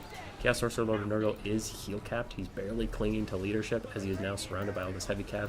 If there's any sort of blob punishment coming in, that could be pretty huge, like a Stream of Corruption or Tier 3 Nurgle armor ability, Locus of horrible nastiness or something. I don't know, man. I know it sucks, but these guys are so clustered out that maybe it would still do good. Chaos Sorcerer Lord is hanging on. There's a big Stream of Corruption. Yeah, that was juicy. Just the Chaos Sorcerer Lord. Routes. Now we are getting to the concerning part for the Wood Elves. They were a little too blobbed up there, took more damage than I would have liked, but killing the 2 Exalted Heroes of Nurgle is a very common problem that a lot of people get to the late game versus Nurgle, and they just can't do it. These guys are insane melee combatants, and they're small targets to hit. Now, we do have some Deepwood Scouts who are back. They could even keep firing into stuff. These Deepwood Scouts have orders to run away, and they are being dumb as hell and walking instead of running. That's not the player's fault. That is just an annoying thing about archers, where what's happening is these last guys are trying to catch up, so the front guys are slowing down so the back guys can catch up, but that makes the whole unit run slower. Wild Hunters of Kurnoth still trying to snipe the Chaos Sorcerer Lord. They probably just want to take a charge under the Demon's View and knock them out, because these Deepwood Scouts are actually rather healthy. They have like half their models and a lot of ammunition, which even though their health is low, the models still shoot the arrows, right? So that's your real DPS, and there we go. Wild Hunters of Kurnoth even bailed them out while still chasing the Chaos Sorcerer Lord. Exalted Hero of Nurgle could fight these Deepwood Scouts, or he could continue to chase the Wild Hunters of Kurnoth. He should probably just fight the Deepwood Scouts. I don't think he's going to catch these guys, yeah. And he is just going to go for the Deepwood Scouts. It's probably the smart play. Wood Elves kiting out. Soul Grinder did die in the backfield to these Great Stag Knights, who have pretty insane value from just 1v1ing that big armor piece like that. Nurgle is down on the balance of power. And they lose their Lord, which is going to make their leadership tank even further. You can see all their low health units are starting to rout, though I am getting concerned. I think the balance of power could call this one too early. Maybe knock Nurgle out. I would really have to see how well these Great Stag Knights do versus Exalted Hero. Because if he just bodies them, then 100% Nurgle's going to win this fucking game. And it's all about trying to army loss him before the game realizes that he's actually good to go. But if they do as well versus him as they did versus the Soul Grinder, then yeah, Wood Elves are going to win this 100%. And it looks like it is going that well for them. His leadership's already tanking. This charge coming in from the Lord. He does tank enough, and the Wild Hunters dive in. Yep, his leadership's down. They're doing a lot of damage to him, actually, so yeah, Wood Elves are going to be fine. Phoenix King's going to have proper cav management, clean this up. Nice and easy. Because there's just no agency left for Nurgle, so now, like, it is on the Phoenix King to throw this game. Cool Umbrella can play completely perfectly from this point and still lose, just because, like, infantry are not tools of agency, right? You can only play so well with infantry. Well, if you have no range and just infantry, it's like Cav can play the game perfectly and take almost no damage. It's just hard to play that way. Big Dwellers Below in the last 2 units will kick in the army losses, and the Wood Elves prevail this day.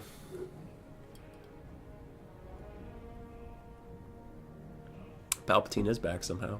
Mr. Joyful, I like that. Bjorn, you messed up with 1 Hydra, the rest didn't matter. Yeah, you tried. I was shocked in that late game scenario. I even said I think that the coast was screwed, and then one of your Hydras just missed like 1,000,000 attacks on Noctilus, and it was the saddest thing I've ever seen. Spellweaver and all of the Cav did great. Deepwood Scouts also did very, very well. And then the Eternal Guard got mulched, but that's, you know, Phoenix King didn't bring them to do a ton of damage. He brought them to buy him some time. That was the worst RNG I think you've ever gotten in the Soul Grinder. I was watching. It didn't look like it hit very much. Yeah. One more lesson and I'm for today. Hi, Pyro. Yeah. I don't know. I have really bad luck with the Soul Grinders, but I've seen them do well for some people. All of these guys got about 1,000 value, so pretty good for the Exalted Heroes, decent for the Sorcerer Lord. Unfortunately, Soul Grinder did not quite pay for itself. Demon Spew, considering how hard they got nuked by the Dwellers Below, still almost paid for themselves. Chaos Warriors did fine. Furies did okay. Dogs struggled a bit, but that was just good Cav micro from the Phoenix King, and Marauders did fine. A shameful display of blood for the Blood God. At least CA is in on their own jokes. A shameful display. GG's.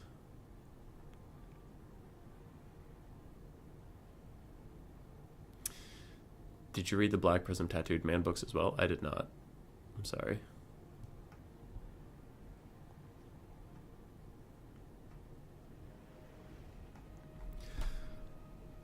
Palpatine's actually back somehow. Yeah, Papa Palps popped in to say hi. Alright, Gojira is fully on the Great Stagnite train. It looked like that. Looked like he was right.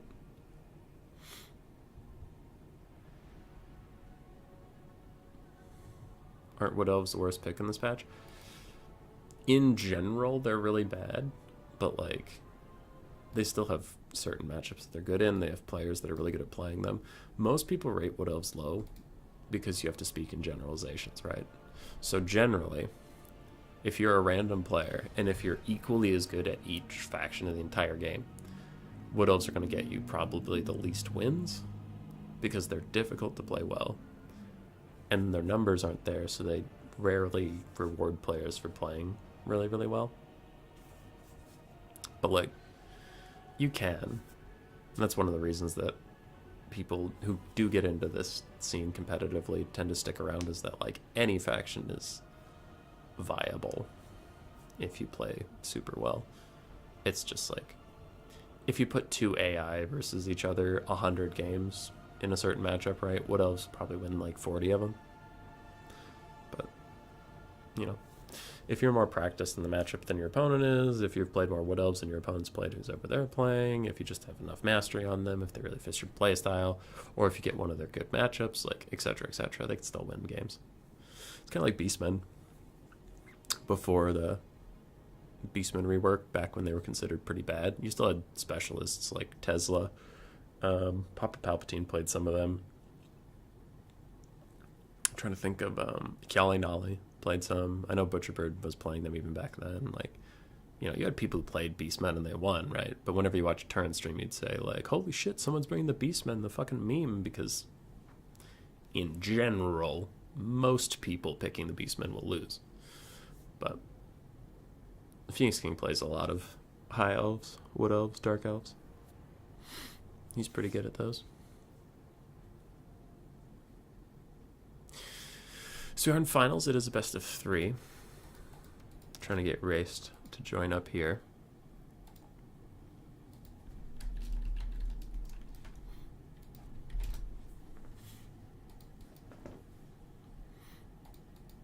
And then we'll end stream the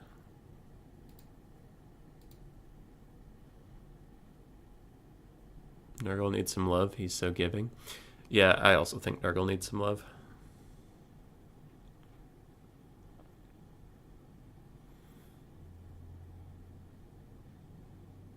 So it's really more or less the player. Oh, yeah. And that's like, that's why a lot of people who get deep into this game really, really like it, is because, like, as much as we bitch and moan about the balancing in the game, and there is stuff they could improve, it's not that bad. Like, you know, if we really zoom out and like look at the game holistically, it could be better, but it's not the worst thing in the world. So yeah, Sorry, I'm trying to be quiet because Grace said she's going to take a nap after work, and she is home now. So I don't know if she's trying to nap or not. I was a little loud at the start of the stream, so I was, as soon as I like started shouting some stuff, I was like, ooh, I should probably be quieter. Hey, Caradoc. My dad beat me as Wood Elves as me Cathay. It was close, but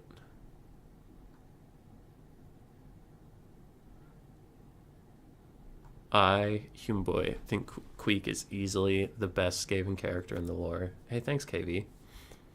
KV, we had a game dedicated to you earlier today where my hell cannons thought about shooting trees, but they didn't because I thought it would hurt your feelings if I blew up all the trees.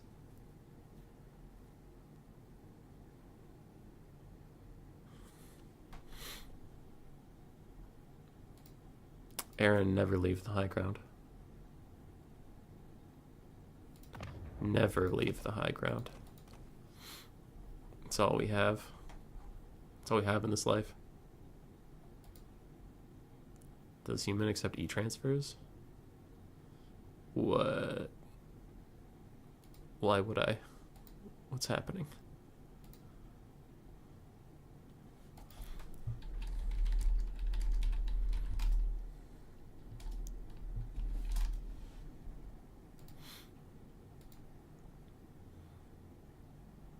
I shot most of my ammo and he got 1k value. Part of it was a melee against Stag Knights. Yeah.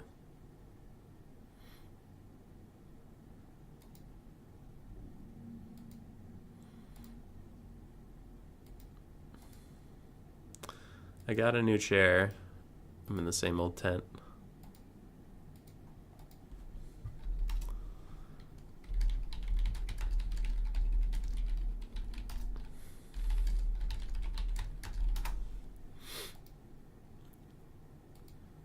Can't get YouTube to run my donations, etc. I can at least do e-transfers. I mean, I have a PayPal. We have Patreon. We have YubTub. I think those are the main ways to support the stream if you want to. Or you can buy my board game or my book. Those are also valid ways. Voidlaws is already banned. True. You appreciate the stream and all things that come with it. That's good. That's good. Another to the horde. Kill them all. Kill who? You were very non-specific with the who. Are we killing the people watching the stream? Are we killing what? Who are you talking to? It's just a shit show. Sorry. The Phoenix King. Fish Daddy, please join. I love you. If there was a spectator slot, I would random lobby. Phoenix King had to change his name, and then I got left in the lobby. And when you're the spectator and you get left in the lobby, it frequently bugs out, so it bugged a bit. But we in. Oh, I need to do that, don't I? Okay. All right. Sorry, I had to go to the tab that has the scorecard. Hey, the Phoenix King was actually just on stream apparently. That's fun. We're gonna switch up the blocker, just confuse people, because this is a blocker I happen to have ready to go, so we'll just use it. The Phoenix King is on the scorecard, but he's on the wrong side. Hashtag dwarves require no skill.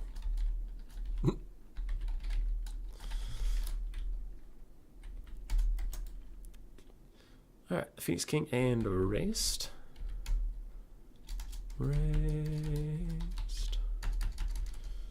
Best of 3 to see who wins it all.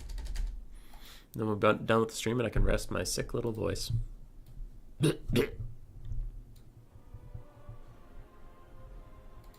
Zileda.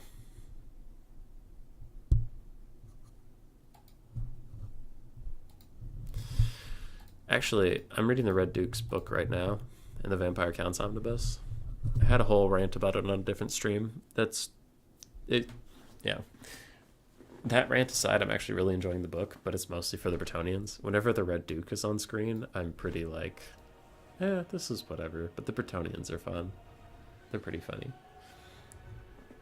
They're honestly kind of like dwarves in a way, where there's like two guys hate each other because their families are dicks. And he's like, no, your family's a dick. And the other one's like, no, your family's a dick.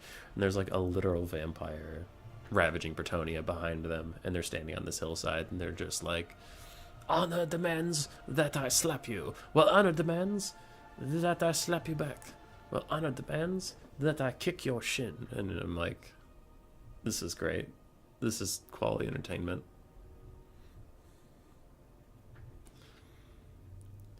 You just realized you've been watching Human Boy for over a year since the Dragon of Terror guys went to take each video. That's an ancient video, my friend.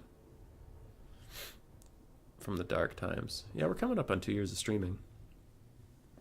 I think May 20th, so almost exactly 2 months until we have the years. Who has the most plot armor? Felix. Felix for sure. Felix Jaeger. Are you talking about a race or a character? Because the character is Felix.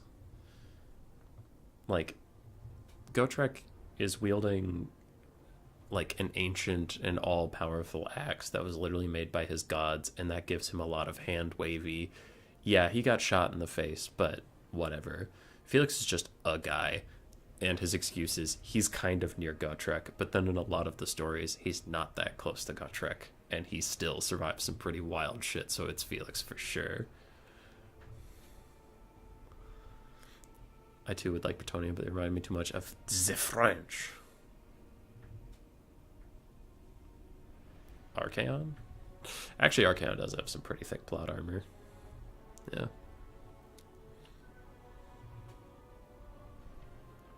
Looks like game 1, the Phoenix King picked Dwarves. After changing his name to Dwarves require no skill, and he is now fighting Braced's High Elves.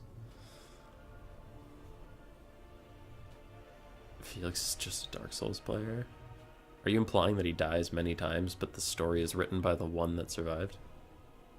Did someone say run away? Dude, Felix, he is a good swordsman. He is for sure a good swordsman. As far as humans go, he's actually rather superb. But he does have a little bit of what I was shit-talking like Star Wars or like gun-based fantasies for, where like you could have this character. I'm making one up. I'm making this up entirely. But you could have an elven like master assassin who at one point 1v1'd Archaon and didn't kill him because he wanted to fight him when he was stronger, and he killed Karl Franz with his bare hands while Franz had an entire army. And like, you know, this dude can throw a dagger from 3 miles away and hit you between the eyes. And you're like, wow, this guy's good. And as soon as he fights Felix, he's like, miss, throwing daggers, bust out my sword. And Felix ducks. And I'm like, ooh, apparently Karl Franz and Archaon never thought of ducking. Ooh, it's just kind of like whoever Felix fights sucks for the moment they fight Felix. And it's like, all right.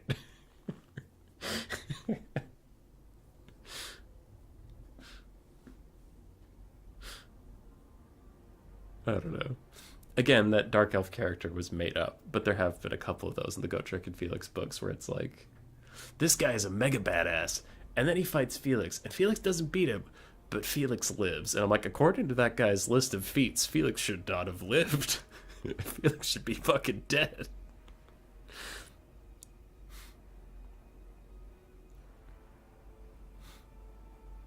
Yeah. Felix wrote the story, it's true, so if he was dead there would be no story. Yeah, I just find it funny because like that same quote-unquote dark elf assassin will be like, oh Felix, I can't hit you from across the room with my daggers. Oh Felix, you ducked my blade. Oh, Gotrek's here, power mode activate. And then he gets really buff and he like starts fighting Gotrek like for real, and Felix is like, I can't even see their swords moving. Like, he literally says that very often. It's his most frequent way of describing how fast Gotrek is with his axe. Is he's like, I can't even see the blades moving. And I'm like, and yet when you fought him, you ducked. You not only saw the blade coming, you had enough time to tell your brain you need to move downwards rapidly, and then did it with enough time that gravity was faster at getting you out of the way than this sword is cleaving your head. And yet you claim that these things are moving so fast you can't see them. Felix, what? And it just makes me think that, like, every opponent takes it easy on Felix. And they're like, oh, go trick? All right, the Doom music's kicking in. Let's fucking try hard mode, lads. Oh, Felix is here? It's pretty whatever. He's Felix. Just kind of swing at him a little bit. Make him feel like he's helping. I don't know.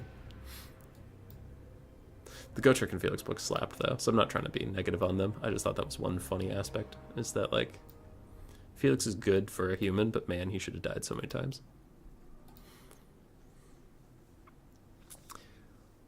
Malagor is the one that constantly responds 1,000 years later. Oh, you're right. I think that's Morgar, but yeah. Morgar literally has, like, I can't die written into his bio.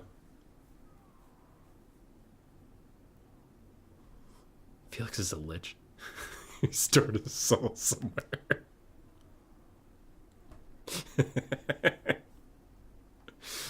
Hey, Goji. Goji, do you think Cool Umbrella is gonna bring some pink horrors next time so that he doesn't lose to the Phoenix King? Because I think he would have won there if he had pink horrors. Be'lakor is the 5th Chaos God. Changed my mind.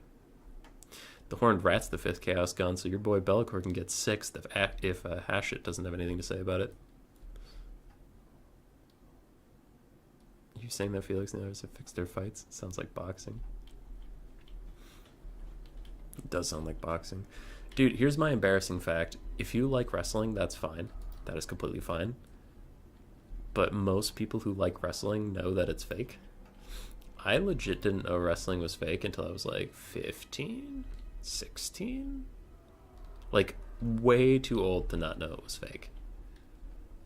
Like WWE, I don't, you know, maybe not all wrestling is fake, but like the big WWE stuff is definitely 100% fake. And after I realized that, I was like, oh shit. Because I was super bought in, man. I don't know. Because some people watch it, like, just for the show and, like, the plots and the acting type stuff. Like, you know, like, they watch it as, like, good entertainment. But I was, like, legit, like, this is a real sport. Fucking Triple H really hates John Cena for real. And they definitely don't just, like, shake hands after the thing in the locker room, and they aren't friends in real life, and oh my god, he fucked his girlfriend. That's so messed up. That also happens an awful lot in this sport, like a strange amount of people fucking each other's wives. Holy shit, it's all real. And it was like, oh wait, hold on, because my brother turned to me and he's like, you know this is real, right? My brother loves wrestling. But, like, I think I just said enough things that he realized I was taking it, like, seriously. And he's like, nah, dude. Like, it's like a performance piece. Like, the impressive part is the athleticism and the choreography and the stunts they pull off. And then the plot lines are, like, you know, they're just, like, entertaining, like, soap opera type plot lines. But, like, no, this isn't actually, like a sport. Like, you know, referees and all that stuff. Like, it's a show. And then I was like, what? I felt so fucking dumb.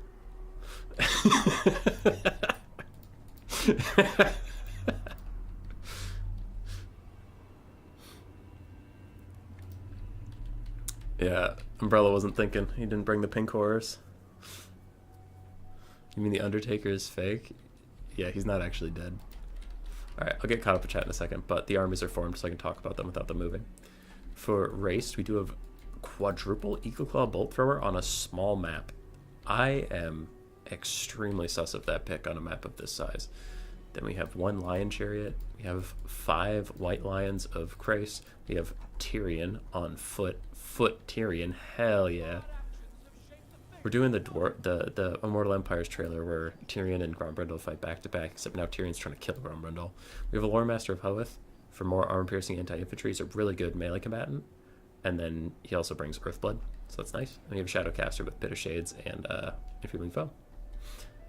It's a decent high elf army, I think, on a bigger map. But on this map, man, they're just going to get run down. And for Dwarves require no skill, we have a very wide build. Dwarf Warriors, great weapons, mixed in with Miners with blasting charges, mixed in with Miners, mixed in with Longbeards with great weapons. Althar's Raiders, the ROR Rangers with great weapons for their marked by Althar debuff. Nurgle's Ironbreakers just to be pretty much unbreakable ITP grenade launcher people. And Thoric Ironbrow to give the rest of this army some juice, give them some sauce. Then we have Quarrelers. Yeah. It's a nice army, especially against what Race brought. I think these guys are going to just walk straight up, and immediately the Quarrelers are going to take out the Eagle Claw Bolt Throwers, unless the High Elves realize super quickly how fucked they are and sprint forwards. Maybe they can take a fight far enough away from the Bolt Throwers that the Archers aren't in range. Maybe. But even then, Bolt Throwers aren't going to clear out like a lot of infantry very quickly, so I think then your White Lions are eventually just going to die, and these Bolt Throwers will be under pressure again. I don't know. I'm mega sus of this pick. We'll see how it goes for him.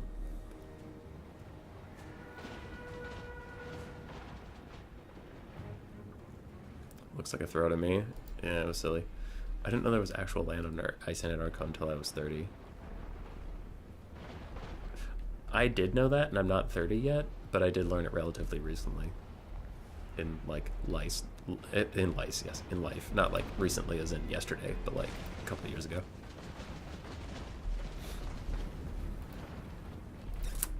Alright. Raced is also not advancing with those White Lions just yet. So those Quarrelers are going to get in range. They're going to shut down those Bolt Throwers quicker than you can spit, my friend. How do you move your army in formation with the mouse? I can show you after this game, Mark. Run down by the Dwarves. Doesn't sound like that's happening.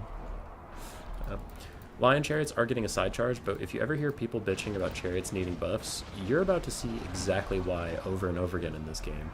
As those Chariots did absolutely nothing on a side charge on moving Dwarves. They got 1 damage value. And now they have 6. Oh boy. Yeah, no. White Lion Chariots suck. Like, Chariots suck, and White Lion Chariots suck even more. It's staggering.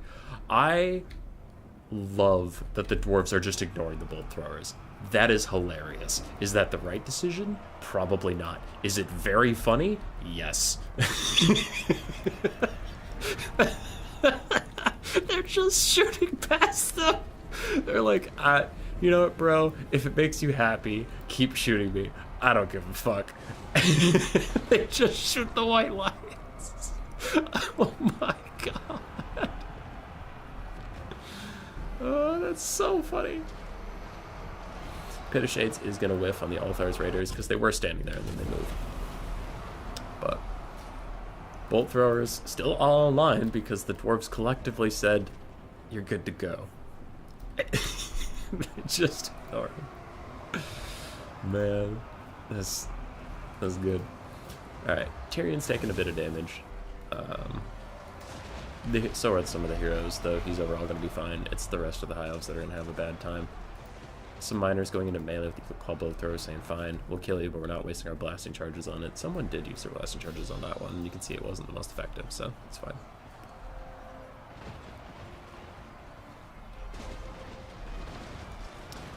Archers still firing into the White Lions, Pure Main Company from the trees, fighting with some Longbeards. And the damage values are very close right now, but again, when that's with 4 active artillery pieces, as soon as they get shut down, that is going to turn against them rather heavily. Ice Blasting Charges just throwing them down the line of these White Lions. But they're okay. With 90 armor and some missile resist, yeah. It hurts, but it's not the worst thing in the world. Lion Chariot's still running around. They've gotten 200 value after being, like, exclusively microed this whole game. Oh, side charge on some archers. Oh my god, the fucking damage! Oh my god!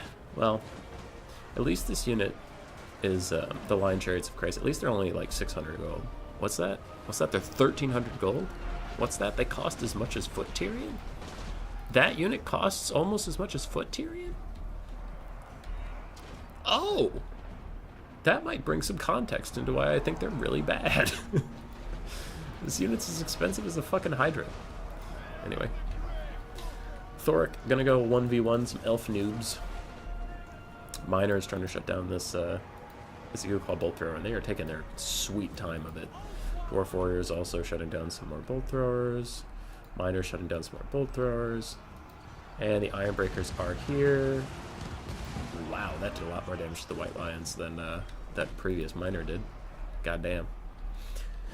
Damage values are very equivalent. Now, in one way, you could say this is good for the High Elves, because the High Elves have healing and the Dwarves don't. But in the other way, you could look at the map and say, oh god, it's looking real risky for the High Elves. And I think my tone of voice gave away which one I think is true there. Thoric does not want to be fighting Tyrion and the Lore Master of Hoeth like this. It's taking some unnecessary damage. You can see this battle, like, as much as I'm memeing on it, this battle's not lost for the High Elves yet. Like, I think the Dwarves are in an advantageous position. I think they're chilling, but I don't think, like, Thoric can just take a 2v1 against 2 armor-piercing duelist characters and be fine with that. The White Lions, we still have 2 healthy ones following Thoric around. Thoric does not... God damn it, people. Thoric does not have the Rune of Wrath and Ruin. It is so good. People really need to take that fucking rune. Anyway. Without the Rune of Wrath and Ruin, that means you actually have to kill these White Lions in melee, which is a tall order. They are effective, armor-piercing, high-elf troops with really good stats. Now you still have Nurgle Ironbreakers, who are actually going to use another volley on the Pure Main Company right about now. Oh god, it hurts so bad. Okay, things are good. Things are good now for the Dwarves. I was gonna say, some Dwarf Warriors with great weapons are like the last healthy infantry they have besides the Ironbreakers, so actually maybe the White Lions could chill, but that volley just knocked out the Pure Main Company straight up. God damn. Is Phoenix King playing Dwarves? Yeah, he is.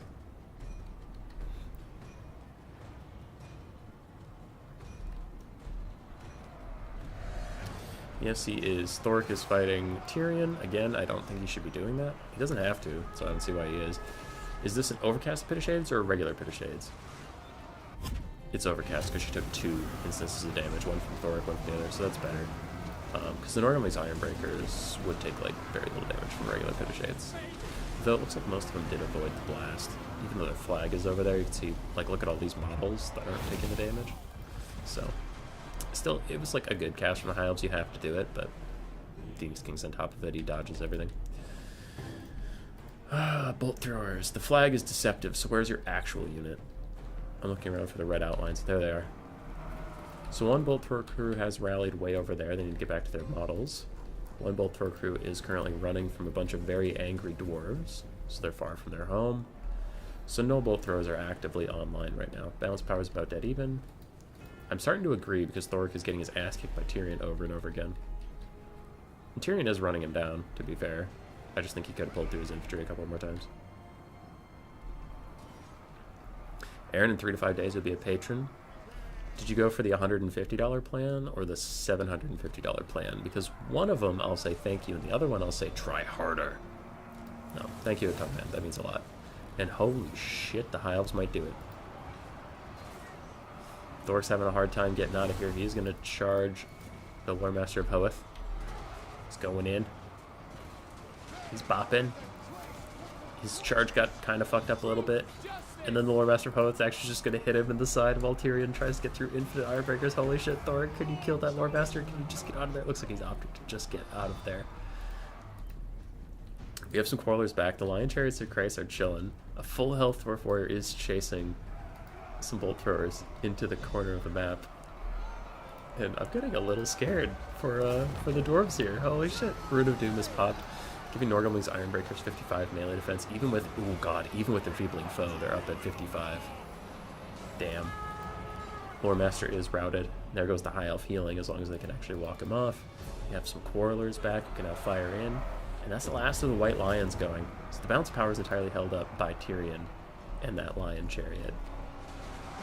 I know there's a Shadow Lady over here, but I'm saying she's not a huge part of the bounce power at this point. Again, Thoric can't get this close to Tyrion. Please, God, don't let him hit you. I mean, if you want the High Elves to win, then yeah, let him hit you. But as a neutral caster, that just doesn't want mistakes. Don't let him hit you. Okay, he's escaping. Tyrion is now bogged down in dwarven bodies. Nurgle Ironbreakers need to stay here with Tyrion. Their bodies should stop him from getting out of here. These Dwarf Warriors can chase the White Lions if they want, but the White Lions are faster. They're going to escape anyway. These guys are maybe almost back. They're not going for their thing. Where the fuck are you going? Please tell me you're not going into melee. There they go. So this Bolt Thrower crew is almost back online. Tyrion's currently slugging some Dwarf Warriors to death, some Longbeards. I don't like that the Nurgle Ironbreakers are chasing these guys. I suppose they do have good speed for some reason. Oh, it's because of the Rune of Speed. That seems fine, but like you're gonna get the Dwarf Warrior situation, right? Where like this expensive, relatively healthy unit is gonna be doing fuck all for a while, really far away from your main army, and while he's really far away, the High Elves are just gonna start cleaning up. Eagle Bolt Throwers back online. Okay, these chariots have been running around doing shit all game. Have they paid for themselves? No. No. No, they have not. Went for the 1007, there's a 700. This is nice. Good job playing with the bit. Alright, Bolt Thrower is trying to do a little bit of damage to Thoric as Dwarf Warriors try and run him down. And he immediately just starts running again. Race is like, no, fuck you. You can't catch me, I'm the gingerbread man. And he just runs away. Okay, alright. State of the game. I'm actually super concerned for the Dwarves. Why? We still have a Mage of Shadows. Who knows how much Winds of Magic they have left, but we do have a Mage of Shadows. Tyrion is super low health. He has this little princess sitting right there. This dude can heal cap himself if he gets the Heart of Avalorn. Now, the big thing that a lot of High Elf fans will tell you, and it is very true, Tyrion has a nasty habit of breaking just before the Heart of Avalorn activates, and then he runs off the map with full HP. But if he does get that thing, he'll go back to full HP and he could like legit solo this Dwarf army. So actually most of the fate of Middle-earth is coming down to whether or not two things can happen. Can Tyrion either get army lost before he gets the heal, or can he rout before he gets the heal? Because if he gets the heal, this game is super over and the High Elves win.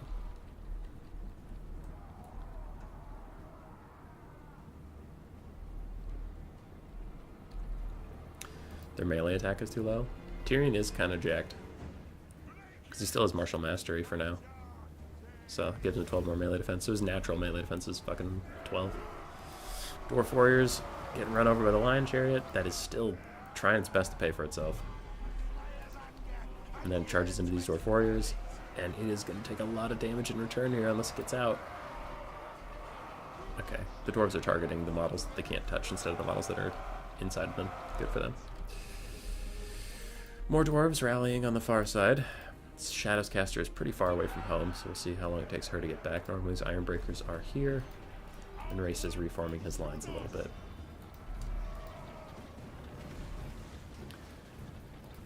Dwarf Warriors are going to pile on to Tyrion. On the charge, he might actually take some damage.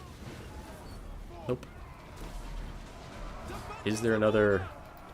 If he pops Rune of Speed and the Rune of Doom at the same time, these guys could actually get some really jacked stats. Yeah, so Rune of Speed's down on everybody, giving these guys 48 melee attack, meaning they can actually maybe hit Tyrion. Now, is there a Rune of Doom? There it is. Yep. So they have 73 melee attack. They can actually do damage to him now. But he pops Faint and Riposte at the same time, so he's up to 96 melee defense, but still, normally his Ironbreakers are at 91 melee attack, and these guys are tearing Tyrion apart. Thoric's trying to just get over here and tell these White Lions to shut up. Shut up and go do your homework. Yep. So with all the buffs that Thoric is giving out, they just wear off now. So these Dwarf Warriors are back down to a pathetic 25 melee attack. And there's the Heart of Avalorn. Oh, this game is over, dude. Full health, Tyrion is chilling. Thoric's trying to fight some Lion Chariots, but Caster coming back. She probably has a Pit of Shades. Undercasted or overcast doesn't matter, but you can see Tyrion has like killed this full health unit almost by himself. That'll just leave the Ironbreakers and Thoric, so GG.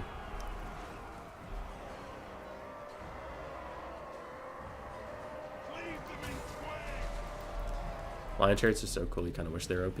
Yeah, I wish they were good enough to be worth 1,300 gold.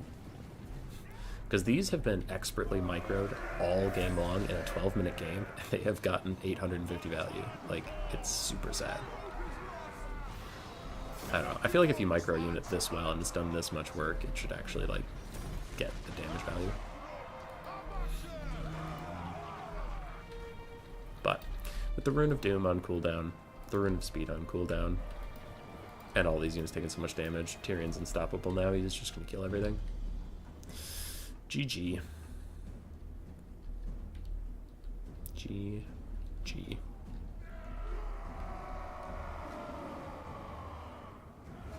Phoenix King will do anything for high elf victory. I'm really surprised that this build won with 4 bolt throwers on a small map. That was super silly. That was the silliest thing I've ever seen. And I've seen clowns juggling kittens. Do Dowie require skill? Not according to his name, though.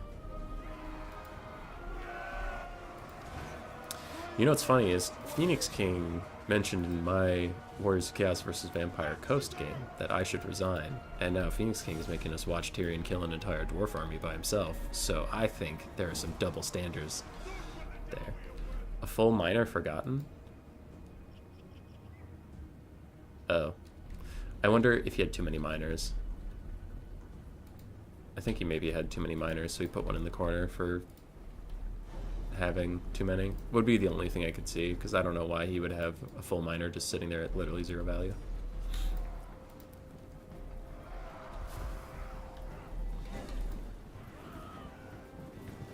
So Thoric is just puppy guarding the bolt thrower so that the crew has a hard time coming back.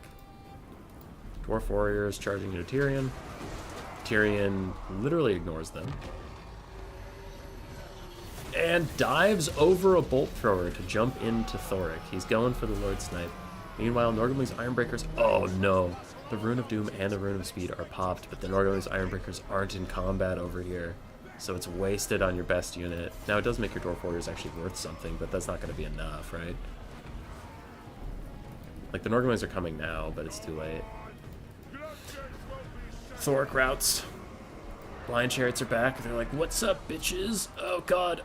We're trying to get through these dwarves. They're so heavy. Jesus Christ. And they knock them over. And they get through. And Tyrion kills some more stuff. And more Wild Lions join. Elfmanes equal hypocrites? Surely you jest.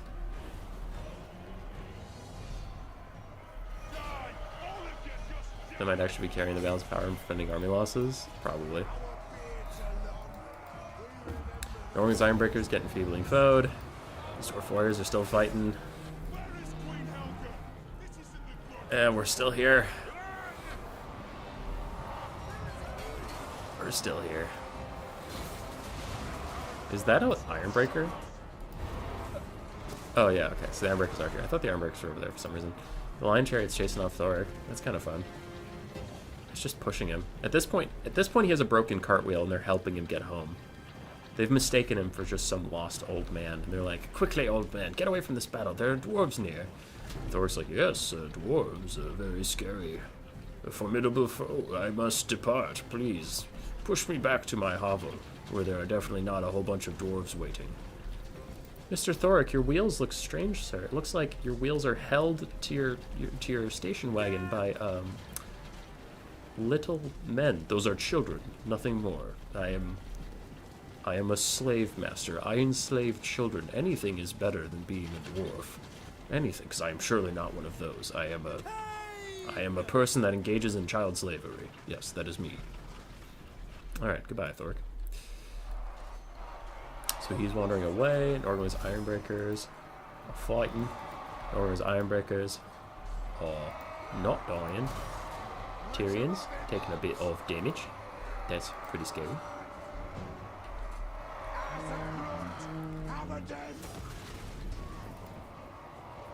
Alright, Tyrion versus the Norman's Ironbreakers.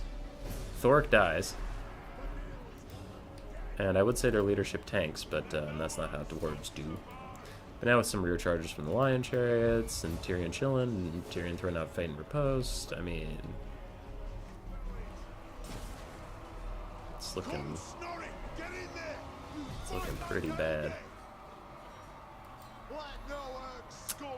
Alright, give me that mighty charge, Lion Chariots. Okay. They tried. Now do they get counterattacked? I think about 100 damage. All things considered, not too bad.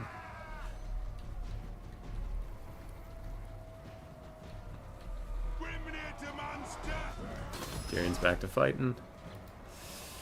Norgrim brings Barely clinging.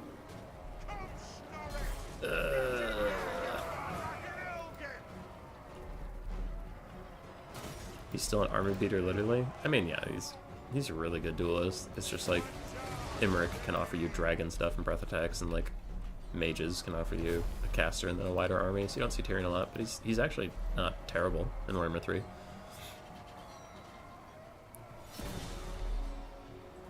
I swear to God, a skinny Reaver Cav would do so much impact damage. Yeah, I don't know why Lion Chariots just don't do anything. Like, sure, these are normally Ironbreakers, right? So this is not a great scenario for them, but in general, like, this is showing exactly why most people complain about Chariots being bugged or broken, is like, they just don't do anything.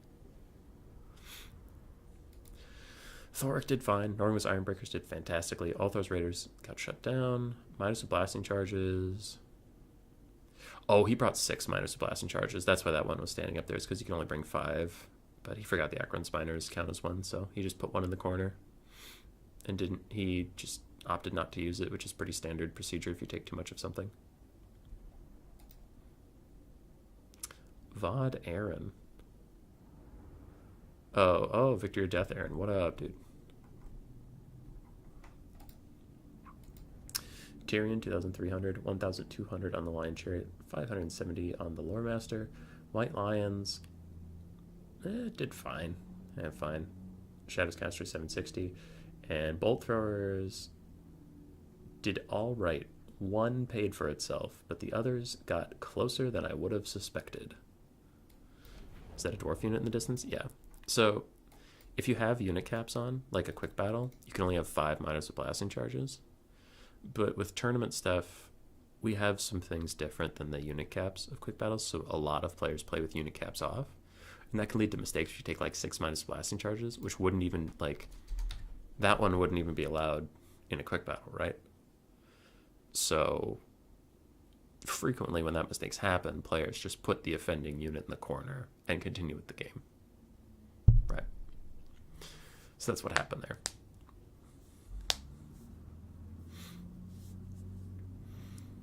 Now you might be like, well, it's stupid. Why don't you guys just use the unit caps? The reason there are separate rules besides the unit caps is because the unit caps are usually flawed. And I don't even just mean that. Some people mean it that way. But I don't even just mean that as in like the unit caps don't understand true balance. The unit caps don't really appreciate how good certain units are. The unit caps say you can have 3 or 4 chariots. I forget which, right?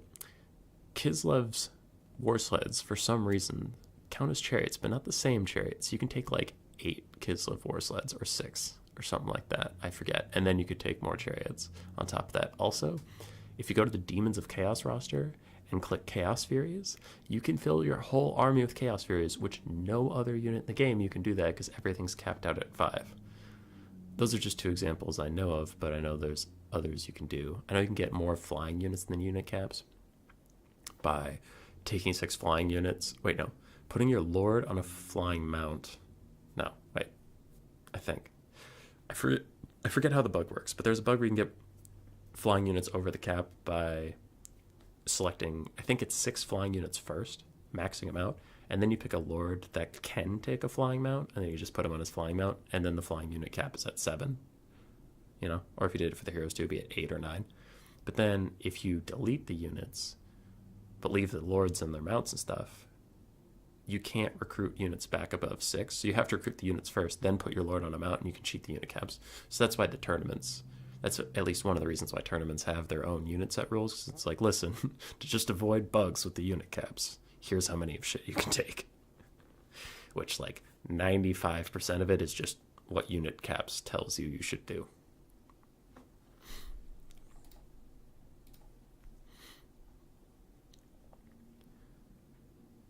It's Aaron McPherson, I'm a recruit. Nice. So PK has changed his Steam and Discord name now. Those are the laws of the internet. Neat studio you have there? Yeah, there's a really bright window behind me because it's like, it's 3 p.m. so the sun's out and it's snowy. So when this is open, the camera really darkens my face.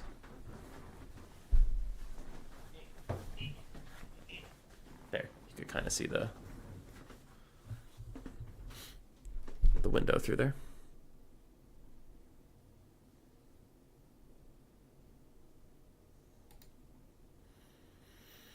You can also do Imric plus Star Dragon despite the end caps. Yeah.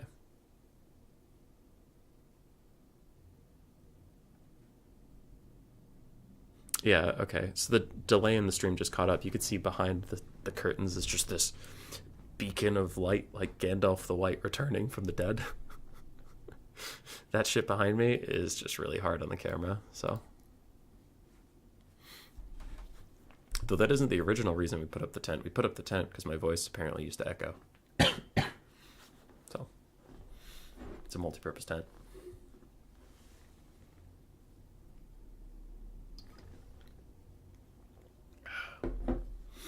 I'm out of water. All right, we have Kislev versus High Elves, and Kislev instant readies up.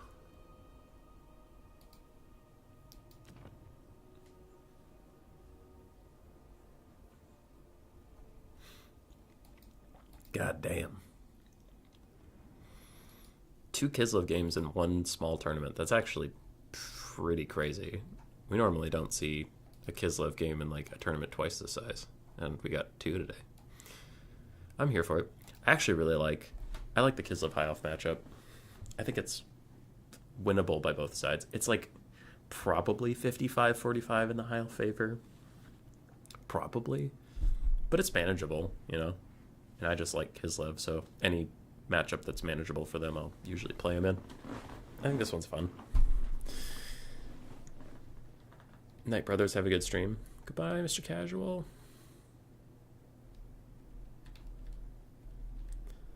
You're allowed to bring 8 sleds, but the entire Demons of Chaos faction is too imbalanced for quick battles.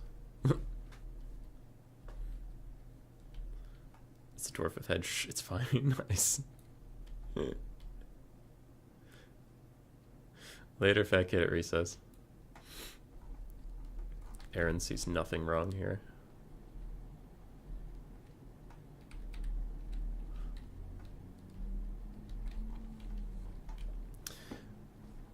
Get ourselves another High Elf game. And we'll see if they can go 2 for 2 in the finals. Or if Assyrian... After game 1, Assyrian's patient ran out and he's like, fuck it, you guys are on your own for game 2. Shit, I tried to go over the bridge and I crashed. Oh god. Oh Jesus. Okay, we're back on. Dick. Close enough.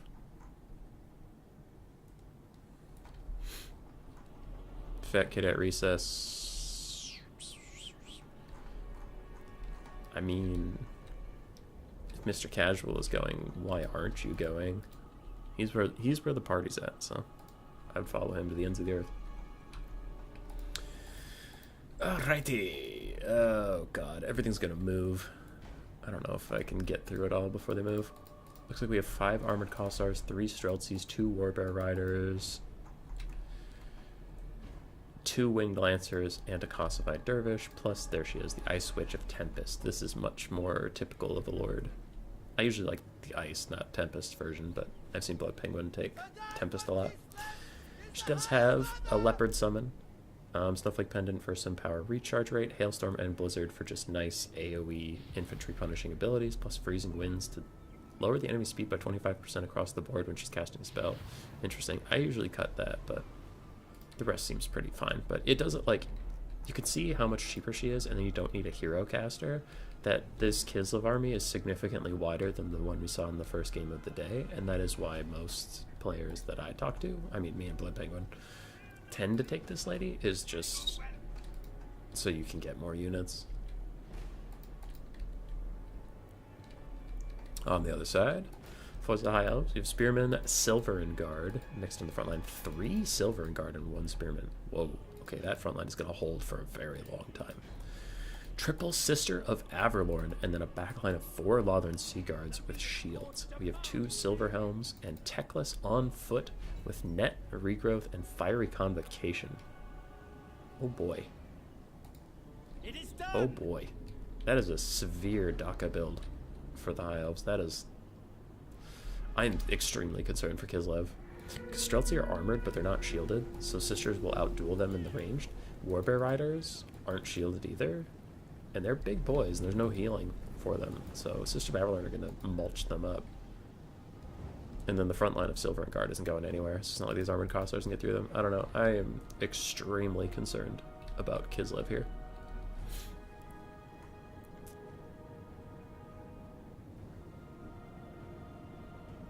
You shall not pass Obi-Wan after Slytherin won the Hunger Games.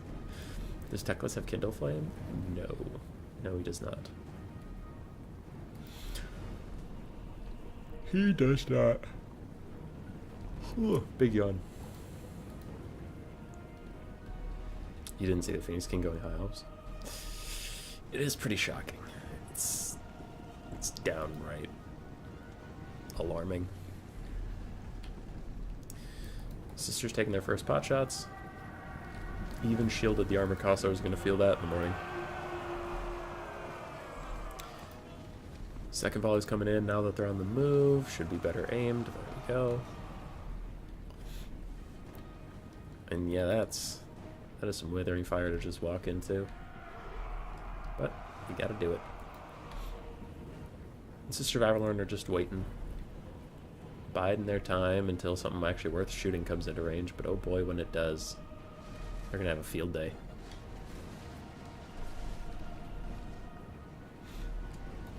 Costified Dervishes and Winged Lancers trying to get onto the back line, trying to get a little sneaky in there, but they do charge straight into Lava and Seaguard while they're trying to get to the Sisters.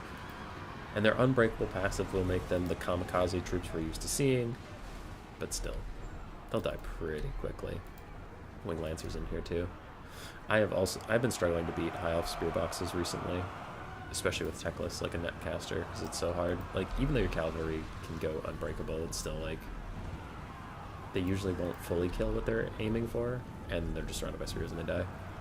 It's brutal. Sisters of Avalorn stuff still firing at these armored Kossars, but they need to switch their fire onto the Streltsy or the Warbear Riders here pretty soon. And they already have, as these Warbears and Winged Lancers are caught in a net, getting Gatling gunned down by like 4 archer units, it looks like.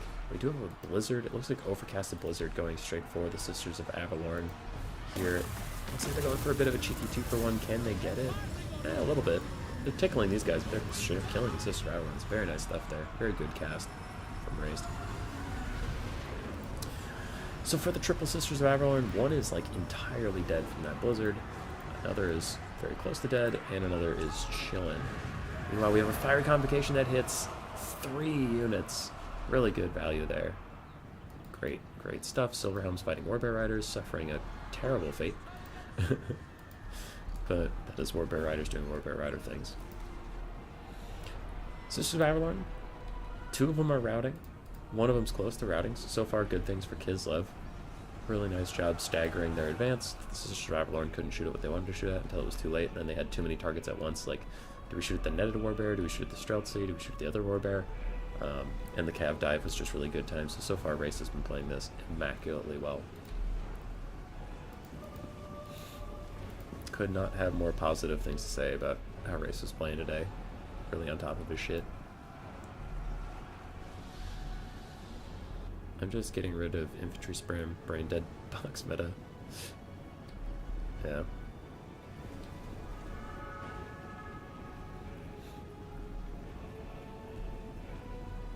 You're having a bit of a lag spike.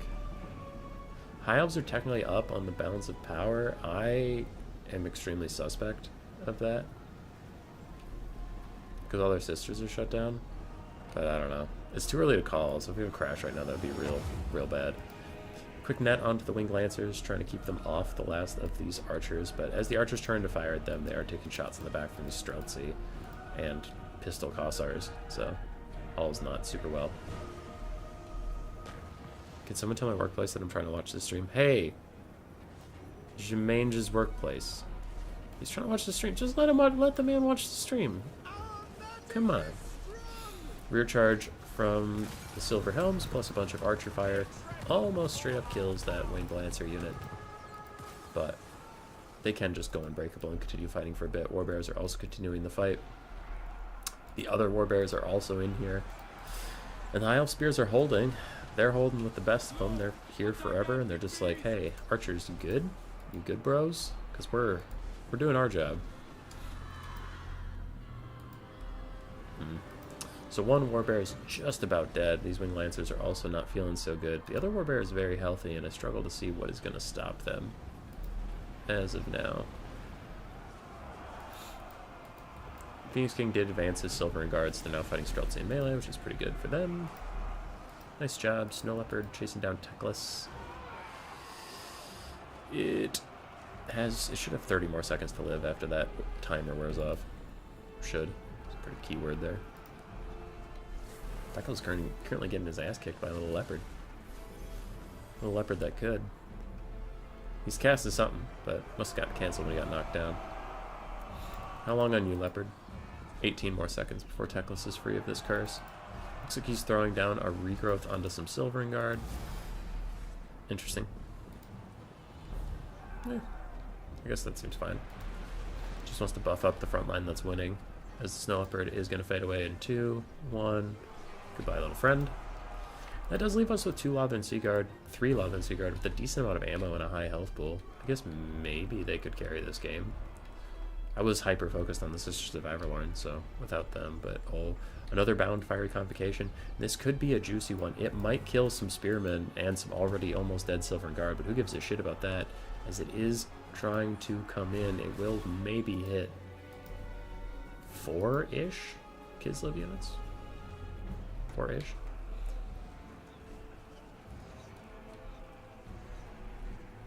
Those leopards are actually worth the money on the actual unit. Oh, I'm sorry.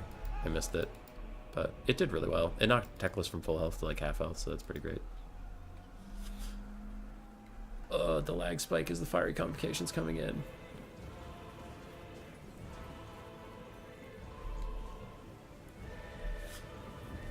Everybody's trying to disengage. The High Elves are running, the Kislevites are running. Everybody's just piecing out as this giant burn spell is coming in.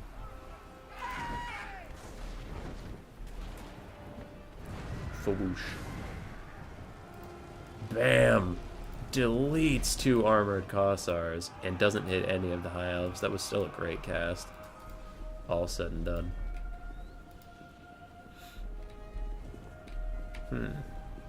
Bounce power with that, knocking out almost 2 infantry units, goes a little bit back towards the middle. High Elves still have 2 healthy Silvern Guard and 3 healthy Lothern Seaguard. Teclis has healing, he has spells. For Kislev, they have 2 healthy Streltsy, a decently healthy Warbear Rider, and a full health Mage. Okay, this might not be over yet. Sisters of Averlorn are going to shatter. And if the Warbear Riders realize this, they can go chase those other ones and stop taking that little bit of poke fire.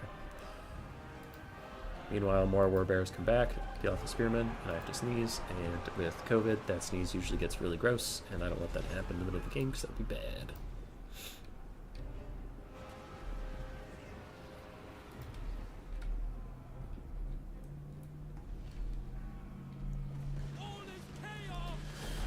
Alright. So Teclis and the Lothern Seaguard are advancing. Streltsy getting off a little bit of a firing line. Other Streltsy re-advancing. Getting shot down by arrows while also firing their little muskets into Lothern Seaguard. And actually doing pretty good damage. And these Warbears shatter the last of the Sisters and say, you know what? Fuck it, we're out. And they run away after killing all the Sisters. They're like, listen, we're already in the woods. Our bears are at home. They can smell some fresh salmon. We did our piece. This could be huge. Killing off a full health Lothern Seaguard unit with a decent amount of ammo, 5 volleys left, and that blizzard is just gonna wreck them. God damn. Pretty big stuff there onto those guys. Meanwhile, Streltsy are really trying to arc their shots over the Warbear Riders so they don't just kill their own lads.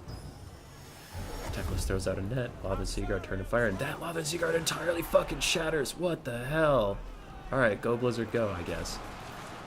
This is a big moment for the High Elves. Can they take out these Warbears at last? As a full health Silvern Guard, I'm pretty sure it got a regrowth from Teclis recently, but there's a full health Silvern Guard running around trying to chase down those other Streltsy. The net has worn off the Warbear Riders, and the other Warbears came back. They ignored the salmon after all.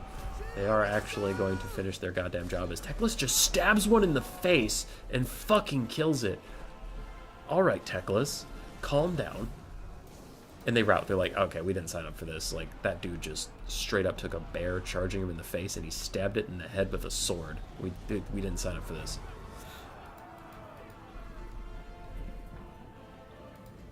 Silver and Guard chasing Streltsy. They are technically faster. They're just having a little bit of trouble proving it.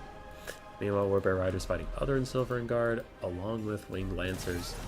Maybe with proper cycle charging they can do it, but the Lothern Sea Guard, instead of shooting at the Warbears, are right now just focusing on counter-firing with the Streltsy. And the Streltsy are counter-firing right back. Teclis is currently getting bopped around by the Horse Lady. He's not appreciating that too much. He gets bopped around again. Kislev's looking good. Kislev's looking fierce. And still the Silver and Guard are struggling to kill something that they are faster than.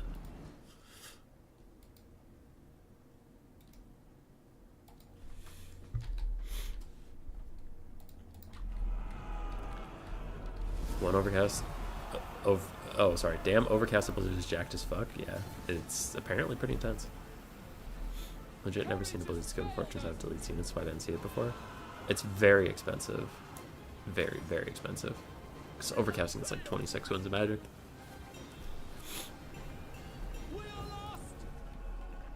Teclis is currently getting run around in circles by these Warbears and the Ice Witch. He's having a very hard time getting anything done for himself. Silver and Guard still chasing those Streltsy off in the distance, but they're probably needed back here. Like, it's a lose-lose situation, right? If they're with Teclis, they could defend him from these Warbears, but then they have 3 Streltsy poking them. And if they chase the Streltsy, then you don't have Streltsy poking you, but Teclis is all alone. And if Teclis gets taken out, I bet army losses is actually pretty close. Now, the Silver and Guard did catch the Streltsy at last, and they are knifing them down with their their ears. They're just kind of tipping their heads down, using their knife ears to cut them. But Teclis is about to die. I just saw him use a regrowth, so it's for sure on cooldown. I guess he has Potion of Koroi. 2 uses left on it. I don't know what its cooldown's like, but if you could pop that, some healing and some damage resist could buy him a couple seconds that he really needs. A Silver and Guard straight up kills Streltsy. Hey, real human being. Does Teclis have a Potion of Koroi charge ready to go? The bears are peeling off to chase these Lothern Sea Guard. They have 22 leadership without the bears chasing them, so they would actually come back. And this could leave Teclis in a decent spot. He has 38-40, decent melee stats. Silver and Guard coming as the Streltsy are trying to tee off on them. Oh, the Lothern Sea Guard rally. They get rear charged by Warbears immediately, but the reason they rallied at all is because in the trees the Warbears were hidden, so then according to this unit it wasn't being chased by anything, so then it rallied and immediately saw the bears. But still, you take what you can get. More silver and running into these Streltsy. And Teclis continues to fight the Horse Lady. Potion of Koroi is going to heal him up. Gets a big hit onto her. Now she also returns the favor, but he has 40% damage to this right now, and he was healing, so he was fine taking that trade for the moment.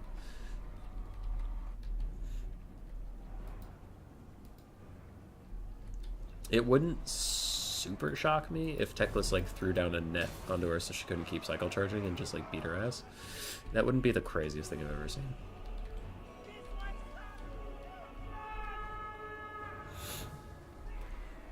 Quick evaluation of what's going on. We do have a very, very injured Warbear, plus a half-health Mage Lady, and an almost dead Armor Cossar, and 2 almost dead Streltsy versus 1 almost dead Silver and Guard, an almost dead Teclis, and a full-ish health Silver and Guard. And I don't know if there's a third cast of Blizzard in there. Maybe. Teclis takes another big shot to the face. I wonder if he has regrowth off cooldown yet. If he does, he's for sure going to use it on himself any second now. Or if he just doesn't have the Winds of Magic, then he's not going to, but yeah, he just wants to keep Teclis alive if possible. This Ice Mage is actually doing really good work in melee combat. 3,000 value on her. That's really insane. That's really insane.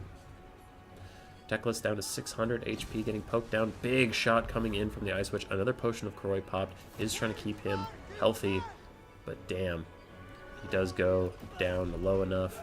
He's now getting routed off. Takes another rear shot from this lady. This lady doesn't give up, man. She's actually fucking wildin'. 3,200 value. Holy shit. That is the most I've ever seen on a Kislev caster lord. That is literally the most. You're witnessing history in the making right here. This is crazy. And I was here for like the Heart of Winter versus Slaanesh and Cornblob meta. And even then, man. Now, Army Losses is getting a little ahead of itself. Like, honestly, these Silver and Guard could be a real fucking problem. Like, they 100% could be a big problem. Because these Warbearers could get deleted. The Ice Witch could get deleted. It all depends on... There's two things. If everybody was unbreakable, it depends on what spells she has left. If she has Hailstorms or anything to harass them. If not everything's unbreakable, which is the world we live in, it's how much of a dick Army Losses is feeling like today. And after that Hailstorm, I honestly expect it to just be a dick and end the game right now, but this game is 100% not over. Like, that Army Losses bar is complete horseshit. Warbears charge back in, Silver and Guard try to get attack orders onto them, and they do. They get some real big hits, and they need to route that unit, because they just don't want Army Losses to hit, and their Army Losses is... which is mega fucked. Like, I say that, and sometimes people are like, what are you talking about? Kislev had an advantage. They had an advantage, but it wasn't like the game was over advantage. Silver and Guard was still plenty healthy.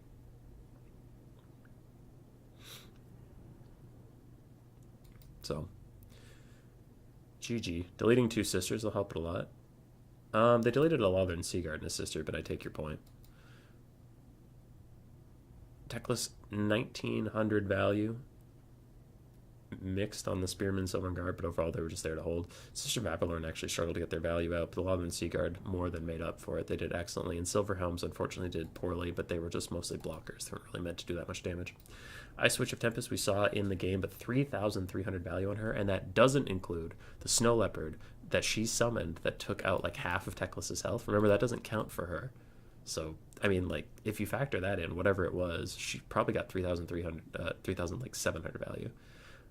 600 and 1,200 on the Warbears. They just chased stuff down, but they got shot a lot. They didn't get to find their real targets. Wing Lancers did fine. Streltsy did really well. Armored Kossars did fine. And Cost Division did what it had to. So very GG. I just want to go see... the Leopard value. Because I have to know how well she did.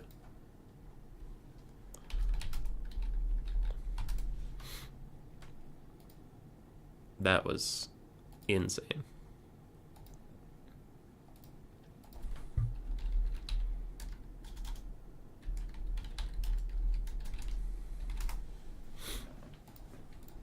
I concur. All right, we are entirely watching this for the kitty value. Triple fast forward.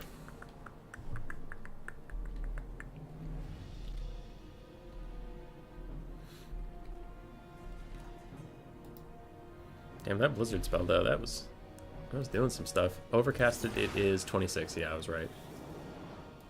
So it's very expensive, but man, if you can hit elite units with it, apparently it just fucking deletes them. Good God. I will say Phoenix King had some wild fire convocations though. He had 2 different ones on a spell that's already hard to hit, and it hit multiple units.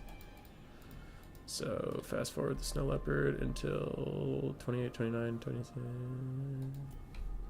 Okay. Snow Leopard got 500 more value. Yeah. So in the end, if you include the Snow Leopard, I want to see if it gets one more hit before it dies. It does not. So if you include the Snow Leopard, this fucking lady got 3,800 value throughout the game. That is insane. That's... Oh. Oh, that is crazy. God damn. Oh, also, if whoever you are is still here, someone asked me how to move your army, and then Big JP answered them in the chat, but just in case they didn't read the chat or something. But that will do it for the stream today, after I do that little thing that was asked of me. That was a really good stream. That was a really good stream. There was a lot of great games. I think the High Elves versus Dwarf game was a bit of a stinker. That probably could have been surrendered a little earlier on, but It was fun in its own way until the protracted ending. Anyway, if you have stuff in a formation, I have to use a key on the keyboard or I can't remember what it is. So apparently you hold down Alt and then you can left click and drag. Because if you right click and drag with Alt, you do like weird rotation stuff, so you don't want that. Anyway, if that's what you were asking, that's how you do that. Another thing you can do... I know it. I'm psyching myself out. Damn, how do you do that? There we go. Yeah, if you hold down Shift and draw a curved line, you're telling your units to follow that path of movement, and they'll do their best. The easiest way to see it is not doing everybody at once, but doing like... there. So those are the two movement commands I know of and use most often. For whoever that was asking. Okay. Hope you enjoyed the stream today. If you are not subscribed, I saw a lot of new faces in the chat. If you're not subscribed, please do that. It's not a big deal. Even if you don't watch our content very frequently, if it doesn't bother you too much, just subscribe, because YouTube like tracks that stuff. And if you're on an upward trajectory with subscriptions, it recommends you to more people, and then more people subscribe and you can actually grow. Like Inticity did that. When he hit like 10K, he popped the fuck off, and now he's like 30K because the algorithm picked him up. If the algorithm doesn't pick you up, then we continue to wallow in the slums of YouTube. But there's my plea for you to subscribe. If you don't feel like it, then don't. I won't lose sleep over it. But yeah, thanks to Cool Umbrella for hosting this tournament. Very nice of him. He does it almost every Friday unless real life gets in the way. And thanks to everybody for playing. Congratulations to Raced for winning. Congratulations to Phoenix King for making it to the finals and giving some good scraps. Unfortunately, it was a 0-2, but both the games were very, very close. And I do think that last Army losses was a bit of bullshit. I still think Kislev probably had it, but it wasn't decided just yet. So, GG. Next stream will be Sunday. I have a tournament I'm hosting in the North American time zone. So, yeah, you don't have to be North American to play in it. Just be really late for you if it's not. But it's like 7 p.m. on Sunday. Something like that. That'll be fun. Okay, goodbye. Goodbye, goodbye, goodbye.